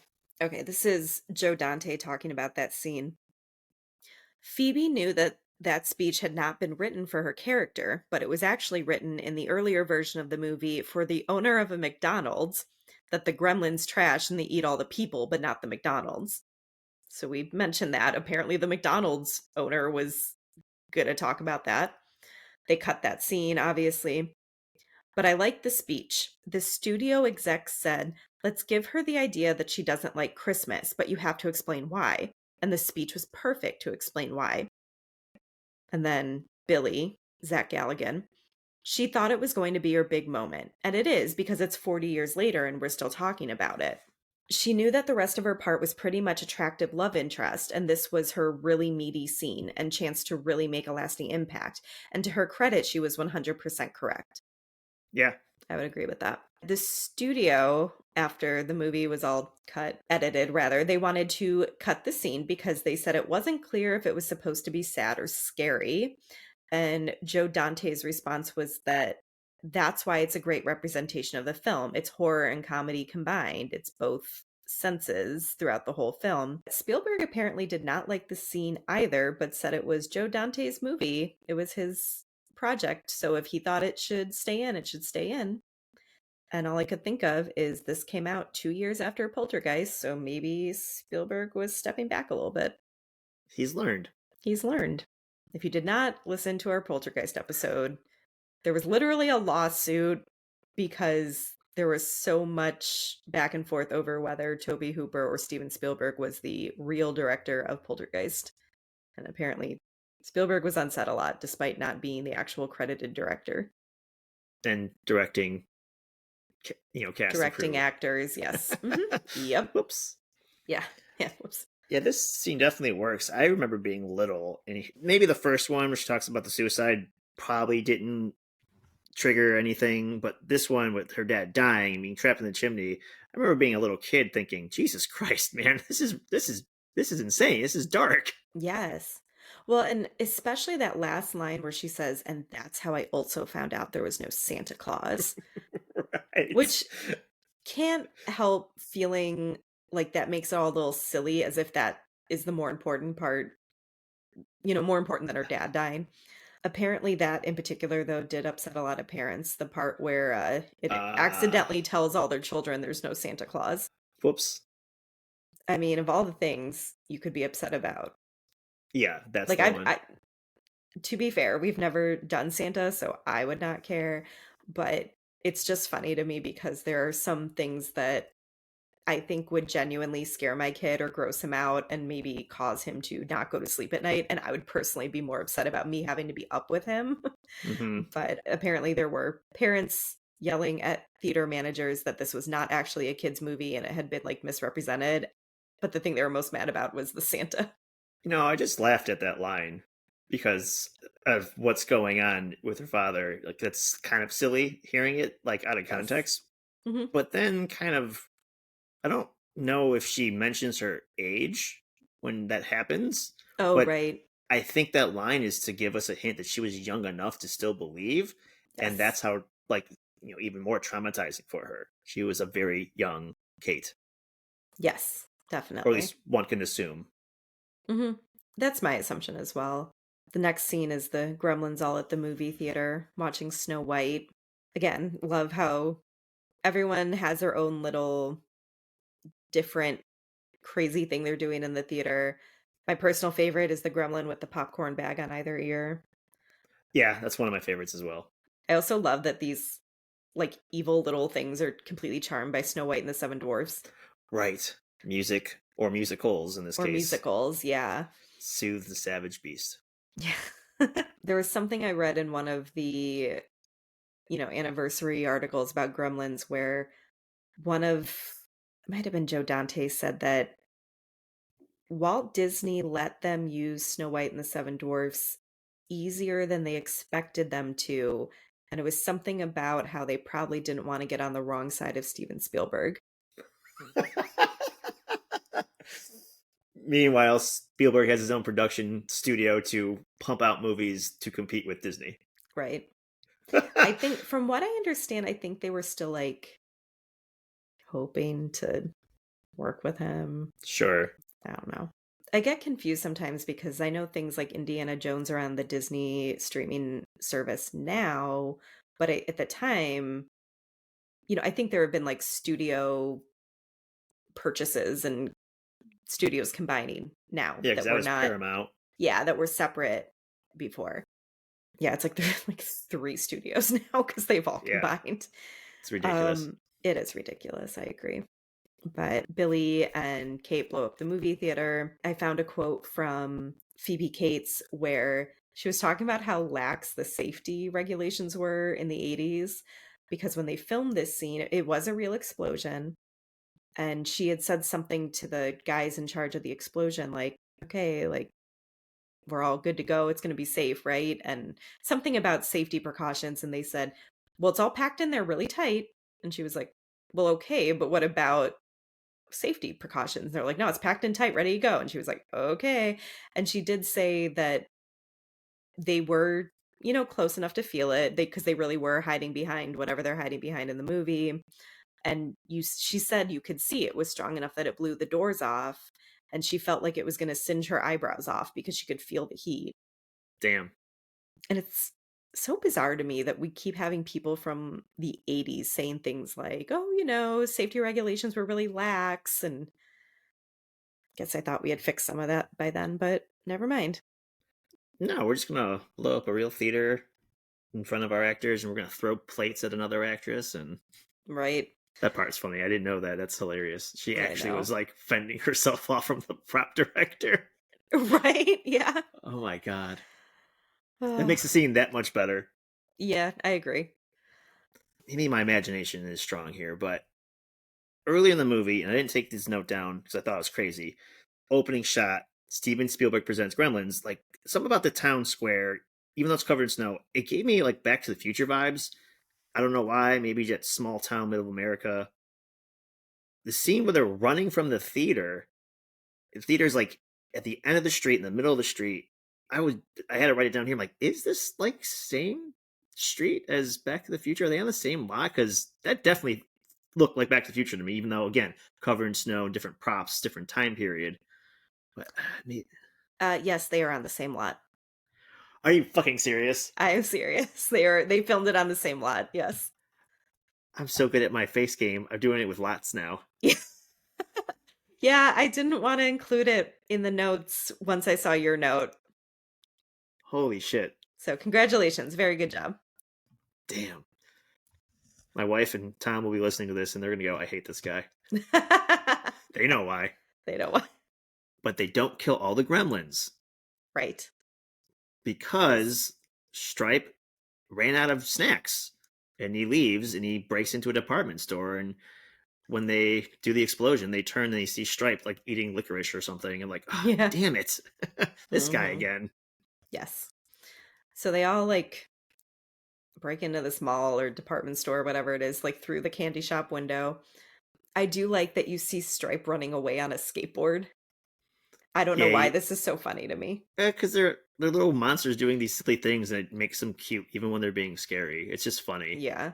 In this sequence specifically, both Gizmo and Stripe are very childlike in this department store. Mhm. Stripe's on a skateboard at one point. He's on a tricycle on another point. He's Mhm. hiding behind stuffed animals, which we'll see a familiar face in E.T. Another little Yes. Easter egg. Not so Mhm. subtle, Stephen, Yeah. or Especially or because it maybe was like the Joe. especially because it was the only ET on the shelf, I think. And there were more than one. It was I think Sylvester the cat from Looney Tunes and E.T. and there's like just a bunch of them, and he like leans out between them and Mm. hide whatever. But yeah, and then Gizmo is driving around a little race car, so it's very cutesy, but also very scary. The threat is still real. Mhm. I mean, at one point, Stripe has a damn chainsaw, and he's like trying to cut into Billy's torso. And if he didn't have that baseball bat, that'd be game over. Yeah, exactly. And yeah, I like that's the juxtaposition throughout the whole thing, I guess, is they're doing these funny human-like things, which does read as kind of cute, like we said, even though they're ugly and scary. But yeah, 1 second he's running away on the skateboard, and I think that's so charming. And then he's throwing saw blades at Billy, and he has a good enough arm that they're embedding into the wall behind Billy. So Right. Oh my god! Please tell me the prop design guy wasn't doing that. I know. I thought of that actually when I read that bit about the plates being thrown at her for real. I was like, "Oh my god, what about the saw blades?" Terrifying. I really like the bit where Gizmo, decides to go save the day and he's racing around in that race car toy and he is hearing that old movie play in his head that he watched at Billy's house about the guy in the movie is a race car driver. But no, I like that part a lot because I get the impression that Gizmo is very proud of himself. So originally, Billy was going to be the one to take down Stripe. Gizmo wasn't really involved the way he is in the movie. And Joe Dante decided to switch it to make Gizmo the hero. and the actor who played Billy was kind of like not seriously mad, but kind of like, "Oh, you're like stealing all my thunder. You're taking away my big scene."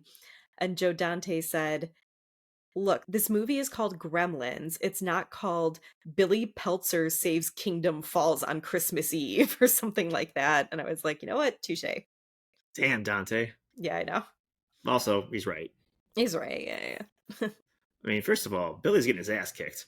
I mean, I argue that it's because Stripe found like the sharp Power things, but yeah, tools. yeah, I do like Kate is trying to help out, and she goes to turn on all the bright lights, which obviously work because it scares off Stripe long enough so he doesn't cut through the baseball bat.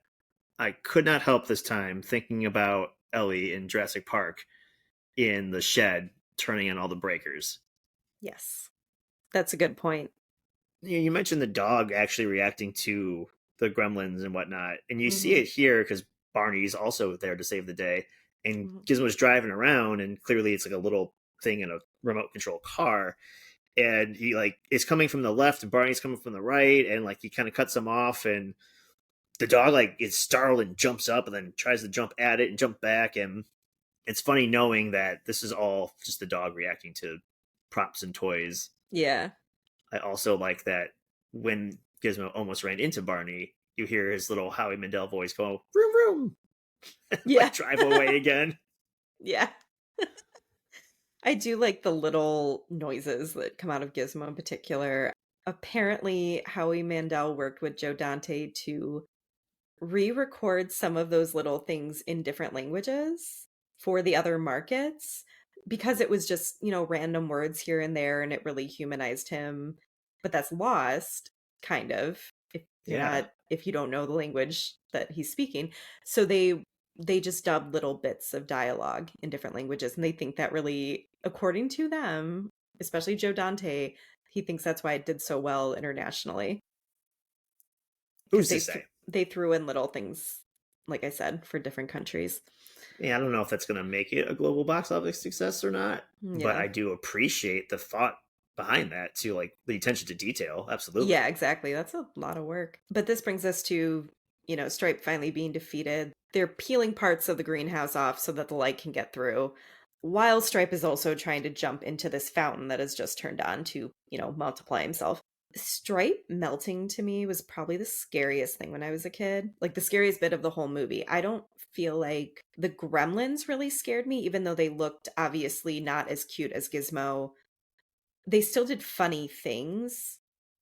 I don't know. Yeah. I didn't really have a problem with them, but once he's decomposing and like his eye is white, and then also especially when his skeleton kind of jumps out like that one last scare, that got me as a kid. You are absolutely correct. This is terrifying, especially as a Mhm. kid. The skeleton, I mean, it's a good scare, but it doesn't look as Mhm. scary to me as when he first gets hit with light as he's wet. I think that's some sort of combination of him being wet and getting bubbly, and Yes. then we don't see anyone get hit with sun yet. Like they explode, or yeah, I think they They just just kind of get scared. You haven't seen like the full effect yet. yeah. I'm saying like how they all died. Like basically just blew them all up in the theater. Oh, Because we yes, I hadn't see. seen them like perish with sunlight, and this Mhm. was like very intense. And I feel like it has something to do with him being wet at the same time because he's going through two different changes. He's multiplying, but then also dying, and Oh, it's this right. weird, like, gross, bubbly thing. Like you said, his like his half his face starts decomposing first. So when he's Mhm. still like hanging on in the fountain, that's like to me the scariest part. Yeah. And he falls in, and then yeah, there's that jump scare of the skeleton, and that's just after that. It's really gross because it's like slowly melting and bubbling. Yeah. It's kind of like I think Wicked it's Witch of the the West death. Yeah, I think it's the bubbling that really was like uncomfortable for me. Yeah, pretty Still, gross. yeah. I just noticed this bit at the end. There was a newscaster saying something like conflicting eyewitness reports concerning little green men. And again, made me think of the original Spielberg idea, the Night Skies movie that was never made. Right. And they were kind of little green men. They just weren't from space, as far as we know. We don't know where Mogwai is from. Yeah. Who's to say? I had trouble finding a solid number for what Gremlins grossed worldwide. According to Box Office Mojo, it grossed 160 million. That's a rounded number. The budget was 11 million. So we're Okay. not quite in Home Alone territory, but we did very well for ourselves, especially because apparently Steven Spielberg was concerned about the ballooning budget because of everything they had to do to make the Gremlins. Apparently 11 million was an insane budget. It was released in the US the same day as Ghostbusters. It came in second. There was, I think, $1 million difference between the two. Oh, wow. But this was one of the reasons why Warner Brothers especially did not expect Gremlins to do well at all. And then they were like, well, we're putting it up against Ghostbusters, so it's probably just gonna bomb because everyone will see Ghostbusters. And it's like, wow, you guys really did not believe in this. I do have a quote from Joe Dante. We were not taken seriously by the studio. When they saw the rough cut, they didn't get it. They thought the Gremlins were kind of gross, and they kept complaining to Steven. And they said how much they hated the Gremlins. And he said something like, well, we could cut out all the Gremlins and call it people, but I don't think anybody's going to go see it. I love that. So no, the success of Gremlins was a huge shock to, I think, Warner Brothers in particular. I think everyone else were so pleased with it, especially like Joe Dante, the cast and crew, and Spielberg, because they had had such a hard time getting the Gremlins to work in the first place. Like that was the big hurdle of how are we even going to make this movie if we can't get the actual Gremlins right. So like I said, released the same day as Ghostbusters. It ended up it ended up the fourth highest grossing film of 1984, behind Beverly Hills Cop, Ghostbusters, and Indiana Jones and the Temple of Doom. So, not bad company to be in. It was re-released in theaters in August 1985, and I believe again in like Christmas time 1985, which might be part of the reason I was having trouble finding one solid number for the initial gross, like the initial theatrical release. But it became Warner Brothers' highest grossing film of all time until they released Batman in 1989. Very nice. Now, a lot of times with these movies that we've talked about, at least, the studio doesn't seem to believe in this movie, and it does well. Yeah, Home yeah. Alone, Hocus Pocus. Well, that came like later, I guess. But maybe, just maybe, the studio had a little bit of a hard time believing it's going to do well in June because it's a Christmas movie. Like, Yeah. that's something to factor in, which is kind of funny. Mm-hmm. And then also see that it's the fourth highest film of that year behind Temple of Doom, which is also Spielberg, Yes. which is also known for the reason why PG-13 exists. Yes. We will get into that in a little bit. But speaking of the release date, we had talked about Chris Columbus in obviously the Home Alone episode and then also National Lampoon's Christmas Vacation. There were quotes from him about those movies where he had said he always wanted to do a Christmas movie. He also really liked the dichotomy of how Christmas can be both a very happy season for some people and a really depressing season for others. This kind of mix of emotions. And we've talked about the cheery Christmas stories versus the kind of old school ghost stories that they would do at Christmas, obviously a Christmas Carol. But I'm so curious, knowing that Chris Columbus was so excited to do a Christmas movie, because again, he had been really excited about Christmas Vacation, disappointed that he felt he had to leave it because of Chevy Chase, and then was so excited to do Home Alone. I'm very curious how he felt that his Christmas movie was getting a summer release. Yeah, I mean, at that point, though, he just wrote it. But yes, I mean, you Yes. want your Christmas movie to come out at Christmas where people might actually see it. Right. And that's the thing too is yes, he was only the writer, but if the only movie you have on your resume is a bomb, it's not like that's going to help you get more work either. Also, Zach Galligan, the actor who played Billy, said that Chris Columbus was on set and, they met and became friendly. And he was only 23 at the time, Chris Wow. Columbus. Yeah. So, really right out of school. Damn. In terms of legacy, I wanted to talk about the merchandise a little bit because This wasn't so much of a thing, tying movies into merchandise until E.T.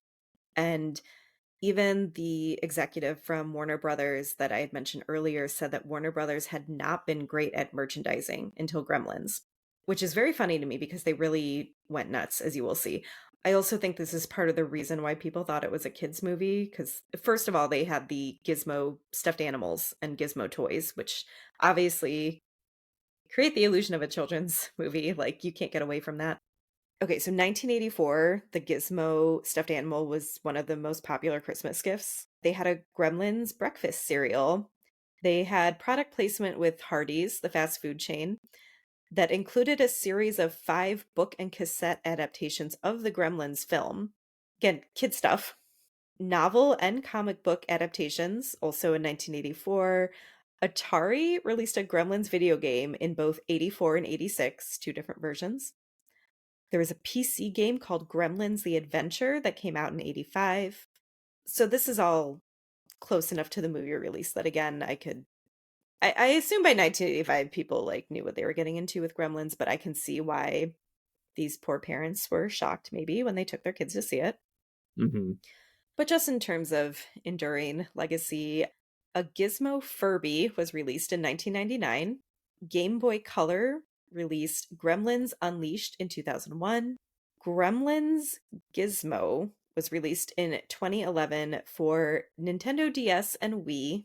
And in 2021, Zach Galligan, the actor who played Billy, appeared as his character Billy Peltzer with Gizmo in an ad for Mountain Dew Zero Sugar. I wish I could say I remember that, but I don't think I've ever seen that. I'm gonna have to No, look that up when we're done here. I'm pretty sure it was a Super Bowl ad because it said February 2021, so. But I wanted to go through this list because some of the products alone were such throwbacks, obviously stuff we grew up with. I also wanted to share this story that Zach Galligan shared, the oral history I read from The Ringer. He was at a movie premiere. I don't know if you've ever heard of this movie, California, with a K. Brad Pitt and Juliette Lewis were in it. So, another movie connection, Juliette Lewis. Zach went to the premiere of California, and Brad Pitt and Juliette Lewis were posing for photos together. They were dating in real life at this point. And he felt like Brad Pitt kept pausing and looking at him like he was trying to figure out who he was. So after they're done with the photos, Brad Pitt walks up to him and he says, "Man, Springfield, Missouri, 1984. Me and my prom date after the dance went to see Gremlins at the drive-in." And he said, "So you're a big part of my growing up." And I just wanted to say that's awesome. Wow, that's pretty cool. I thought for Mr. Zach Galligan, that's a very nice feather in his cap, Absolutely. especially when the studio, like I said, the studio thought this wasn't going to do anything. They thought, if anything, it would do well enough as a schlocky horror movie that people were interested in seeing that it would make its money back and then it would disappear from theaters after a few weeks and that would be the end of it. So the PG rating, PG-13, did not come on the scene. Was it 1984? Later in 1984 or was it 1985? I want to say 84, but yeah, let's say 84. Okay. So we had already discussed the lack of a PG-13 rating with Jaws and Poltergeist. Maybe more so Poltergeist because that was sort of marketed as a family film, as was Gremlins. Before I get too much into this, did you happen to watch the trailer for Gremlins? I did. Okay. Joe Dante specifically said that the trailer and the movie poster were pretty problematic, and he blamed the advertising for making parents think this was something it wasn't. He claimed, first of all, the movie poster, it's just Gizmo's paws with the open box. So that's one thing. The poster doesn't really do anything to alert you to this being a horror movie. The trailer, though, Joe Dante felt like they tried to make it look like E.T., like a friendly alien kind of thing. I will agree that we don't see a lot of the gremlins in the trailer. You see, like, maybe a flash of them. You see more of Gizmo. Yes. And I think Joe Dante felt parents thought it was just going to be Gizmo and maybe just fun chaos, not like killing people. Oh, yeah, yeah, yeah. The trailer does do a good job, I think, of letting us know some bad shit's going to happen. But they don't show the gremlins, and I think that's better because I don't want to go to a monster movie and have the monster revealed ahead of time. I want to experience it live and like get grossed out or scared or whatever. Right. And it's hard seeing the trailer, for the first time after seeing the movie for 30 years to kind of get a good perspective on it. But I didn't think it gave me cutesy family friendly. Like it did at the beginning with Billy getting the gift, but it like shows people running from the gremlins we don't see. It shows the damn bulldozer coming through the Futterman's house. So I thought of that. That's why I think maybe people thought they were just like mischievous, destructive things, not like Sure. we're gonna hurt people and kill people. That's the only thing I can think of because I do think that there's definitely a point where the trailer takes a very ominous turn. There's a shot of Billy like in the dark and the music gets spooky, but I could see I'm trying to put myself in a position where I've never heard of Gremlins. You know what I mean? It's so hard to think of this as like I picture like Stripe, right? Like it's hard. I'm trying to put myself in a position where I would have no idea. I could see it, especially with coupled with the PG rating. I could maybe see. The PG rating doesn't help. No. Right.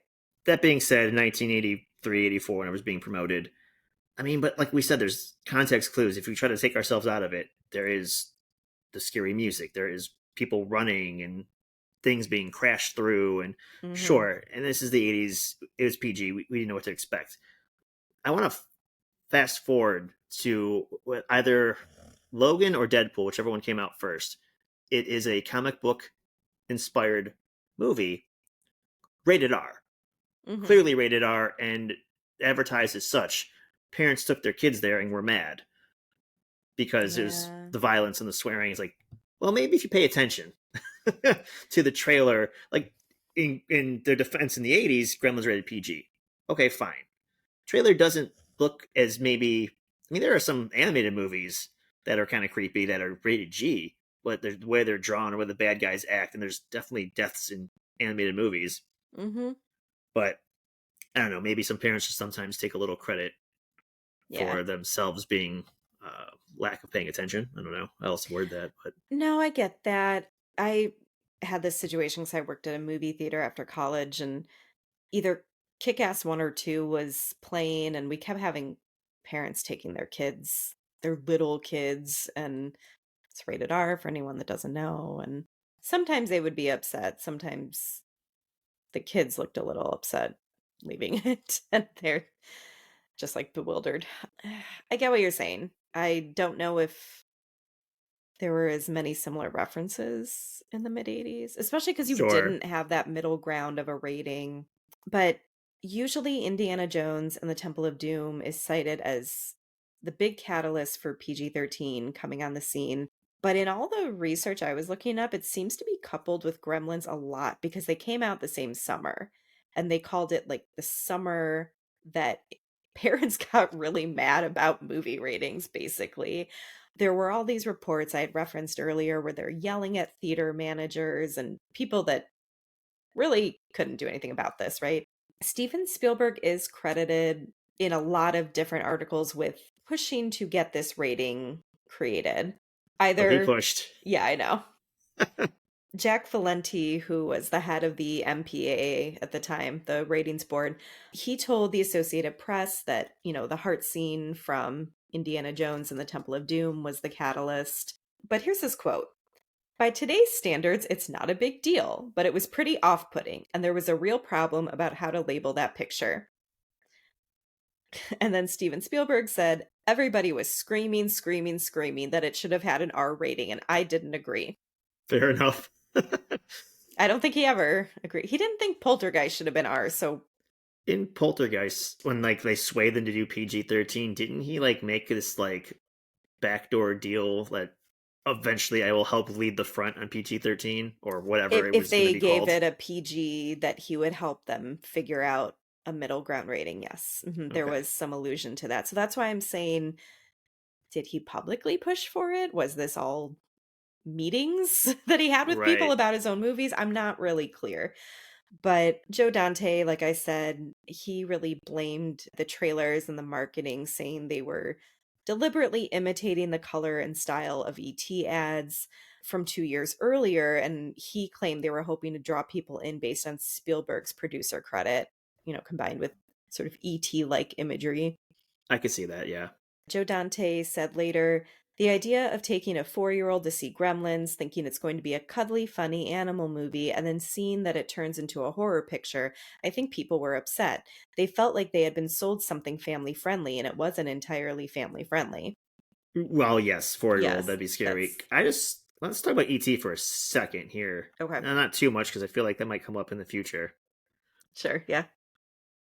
But so the end of ET is not exactly family friendly. ET being like pasty, white, ashy, dying in this science tube with Yes, everyone yes. dressed in those outfits is terrifying when you're a kid. The fact that until they edited them out, the cops and FBI agents had guns like assault rifles and pistols aimed at children on bicycles is kind of scary. Yeah, I remember having that thought when I showed ET to my son for the first time. My husband even came in the room and was like, "Okay, well, you have to deal with his emotions when he sees ET dying," because apparently that really scared my husband as a kid too. And I get what you're saying. I guess I still think there's a big difference. Oh, I definitely think there's a difference, but I'm Yeah. not. I just don't want to paint ET as this cute, cuddly thing for the entire movie because the last third of it is intense. The friendly creature that we're marketing is dying and looks off-putting. Right, but you don't have a monster in ET the way you do in Gremlins. Correct. That is the difference, yes. Yeah. But I just want to say, for the record, I don't think ET is exactly all roses and sunshine either. Fair, fair. So, you will get into the sequels in just a sec here.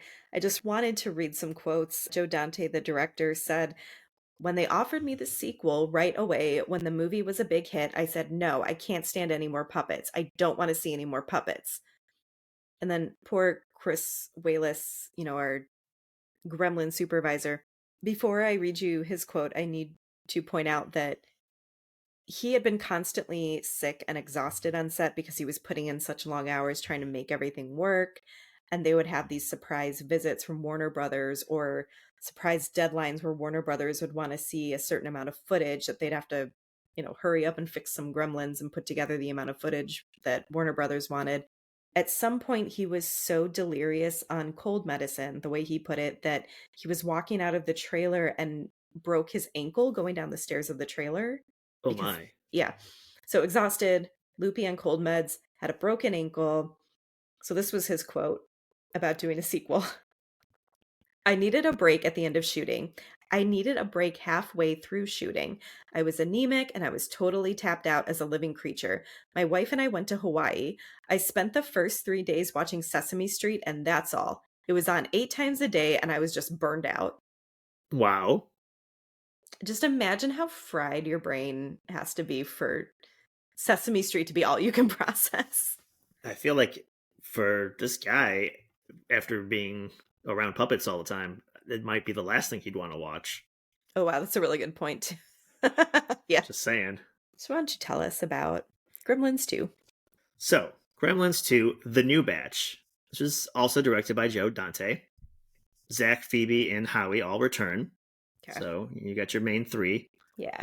Also, we get to see Christopher Lee and John Glover in this Okay. movie. Oh, also, yeah, Hulk Hogan shows up. Brother. And at some point, there's some Looney Tunes. Mhm. Oh, and a Batman logo.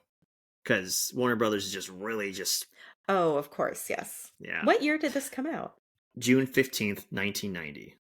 Another June release. This one's not specifically Christmas, so it kind of works. So, if you haven't seen this one, I try to boil it down as best I could, which I have seen. Unlike some of the other movies we've talked about and the plethora of sequels, I've stopped after a certain point. This one I've seen, and as I said earlier, I've watched it quite often as a kid. Hmm. When I get into it, you'll understand why kids might like it, and then as an adult, I'm like, maybe not so much.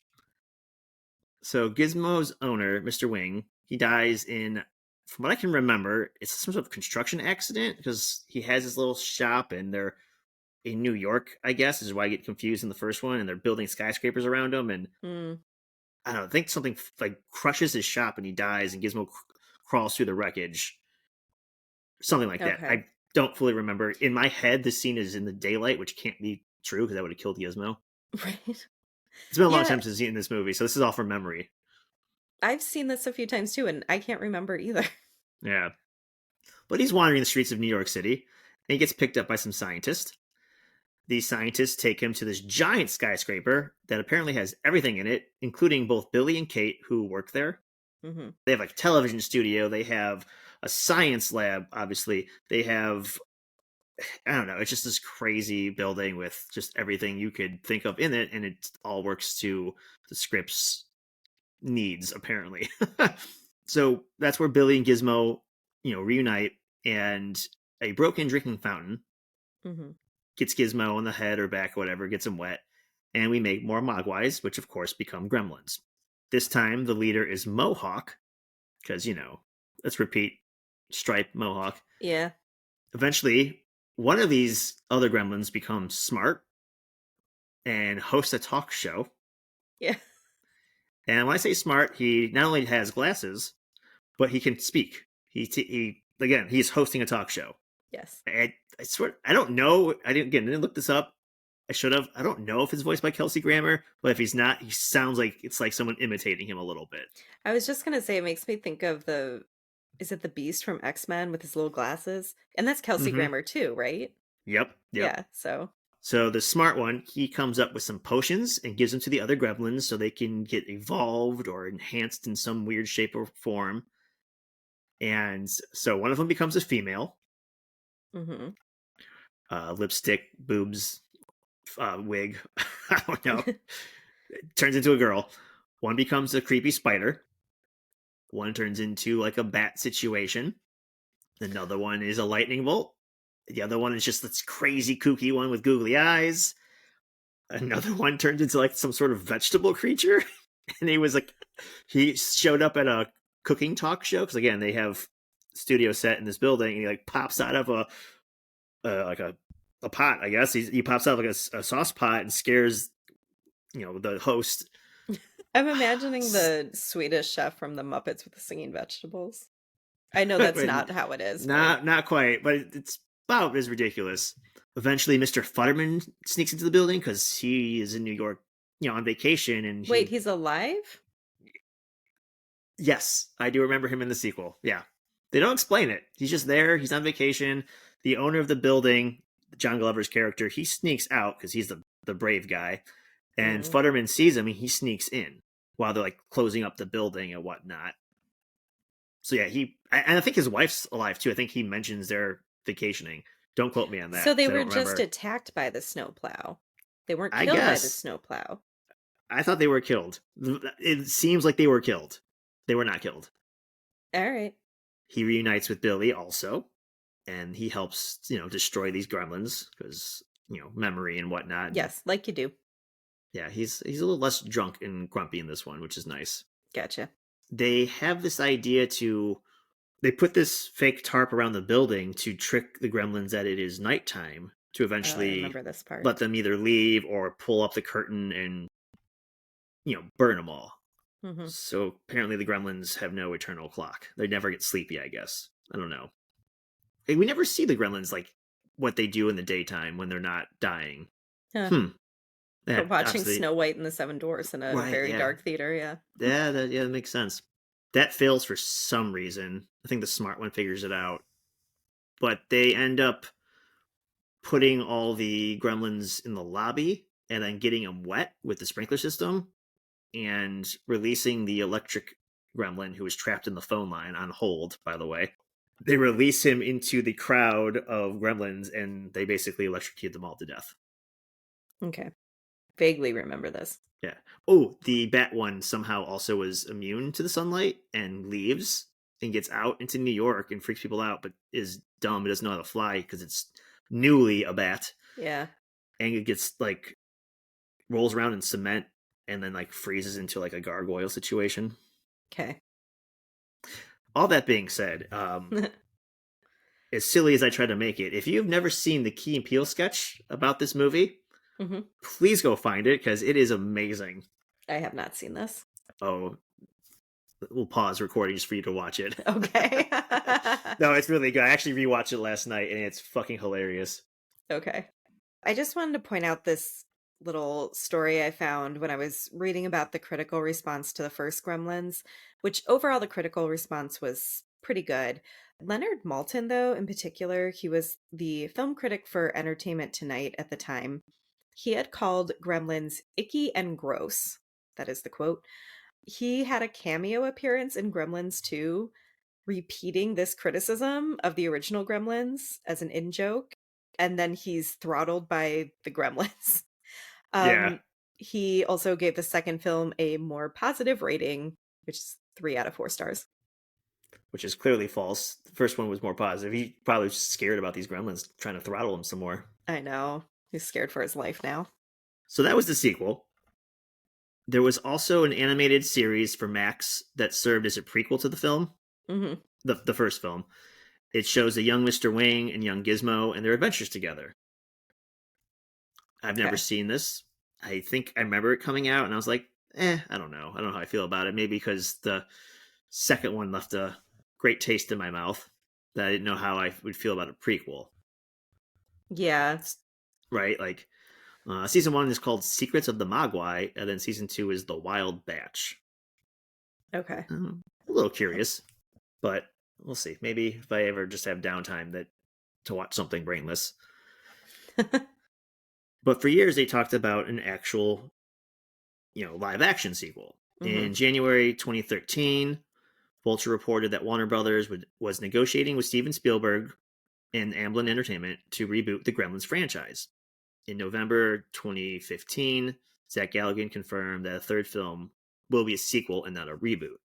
Because that was like on the fence. Should we just redo it and start over, or should we just, drag our Hmm. 40-year-old fans into the theater to see a sequel that they've all been wanting and clamoring about? Okay. So in 2017, an interview with Columbus discussed his, quote, twisted and dark script, which explored the idea that has been on fans' minds for a long time. So the idea is if all the gremlins come from getting Gizmo wet and feeding his Mogwai offspring after midnight, should Gizmo be eliminated? Oh. Oof, that is dark and twisted. Yeah, I don't love this. In November 2020, Columbus stated that CGI would not be used for the gremlins and that traditional puppets and animatronics would continue to be used. Call Whaleless. Yeah, I know. And I mean, they did spend a really long time getting that all right, so why not? I mean, it looks so much better that way. I agree. January 2025, so earlier this year, Hmm. it was reported by Deadline that Warner Brothers was developing a third Gremlins movie, written and directed by Chris Columbus. And on April 11th, a sequel was confirmed by Warner Brothers. And then finally, on November 6th, it's reported that a second sequel and a release date of November 19th, 2027. The script will be co-written by Columbus. I mean, I'm happy for Chris Columbus that they're still keeping him involved because we don't always see that. I'm happy for the franchise and for myself. Yeah, sure, of course. Yeah. Yeah, I'm very interested to go watch that Key and Peele sketch now. I might have So to go good. rewatch the sequel first. I would say don't. Don't? Okay. Do this the skit first, and then if you still need to watch the sequel, go for it. Okay. Okay. So do Gremlins hold up for you? Oh yeah. I was gonna say you're very excited about this potential third one, so I feel like yes. Yeah, I mean, all these movies this Christmas season that we've talked about are probably my top five easily. This one was probably my first favorite because of how young I was when I watched it. Okay. So I think I've seen this one. I don't know about the most because Home Alone, my cousin and I watched it a lot. Like I said, even when it wasn't Christmas time, he just loved that movie. I think he liked the bad guys getting hurt. Yeah, I'm sure. Well, it's like we But long, talked about with Home Alone. The boring part is the scene in the church when you're a right, kid. You just want to yeah, see the bad guys get beat up. I would say longevity. This is probably number one from like a little Joe to 2 nights ago. Okay. Yeah, I think I actually enjoy Gremlins more as an adult because I just get more out of it. I get more of the references. And like I said, I'm not this impatient kid just waiting to see what the Gremlins do, fast forwarding scenes or whatever. Right.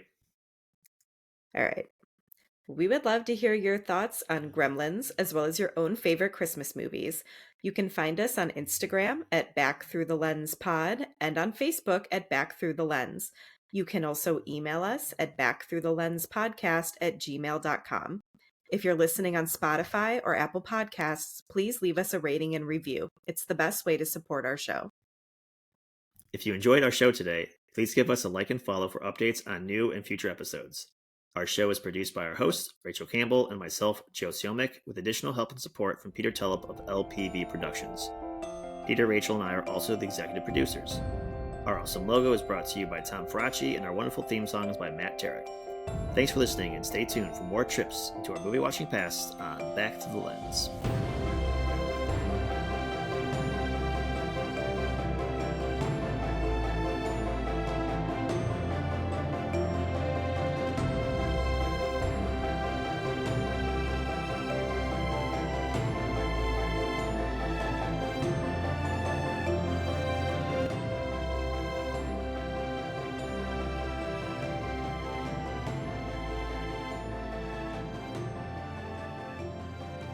What's going on in my neighborhood right now? Trying to They record a fucking know. podcast. Yeah, they know when you're trying to record.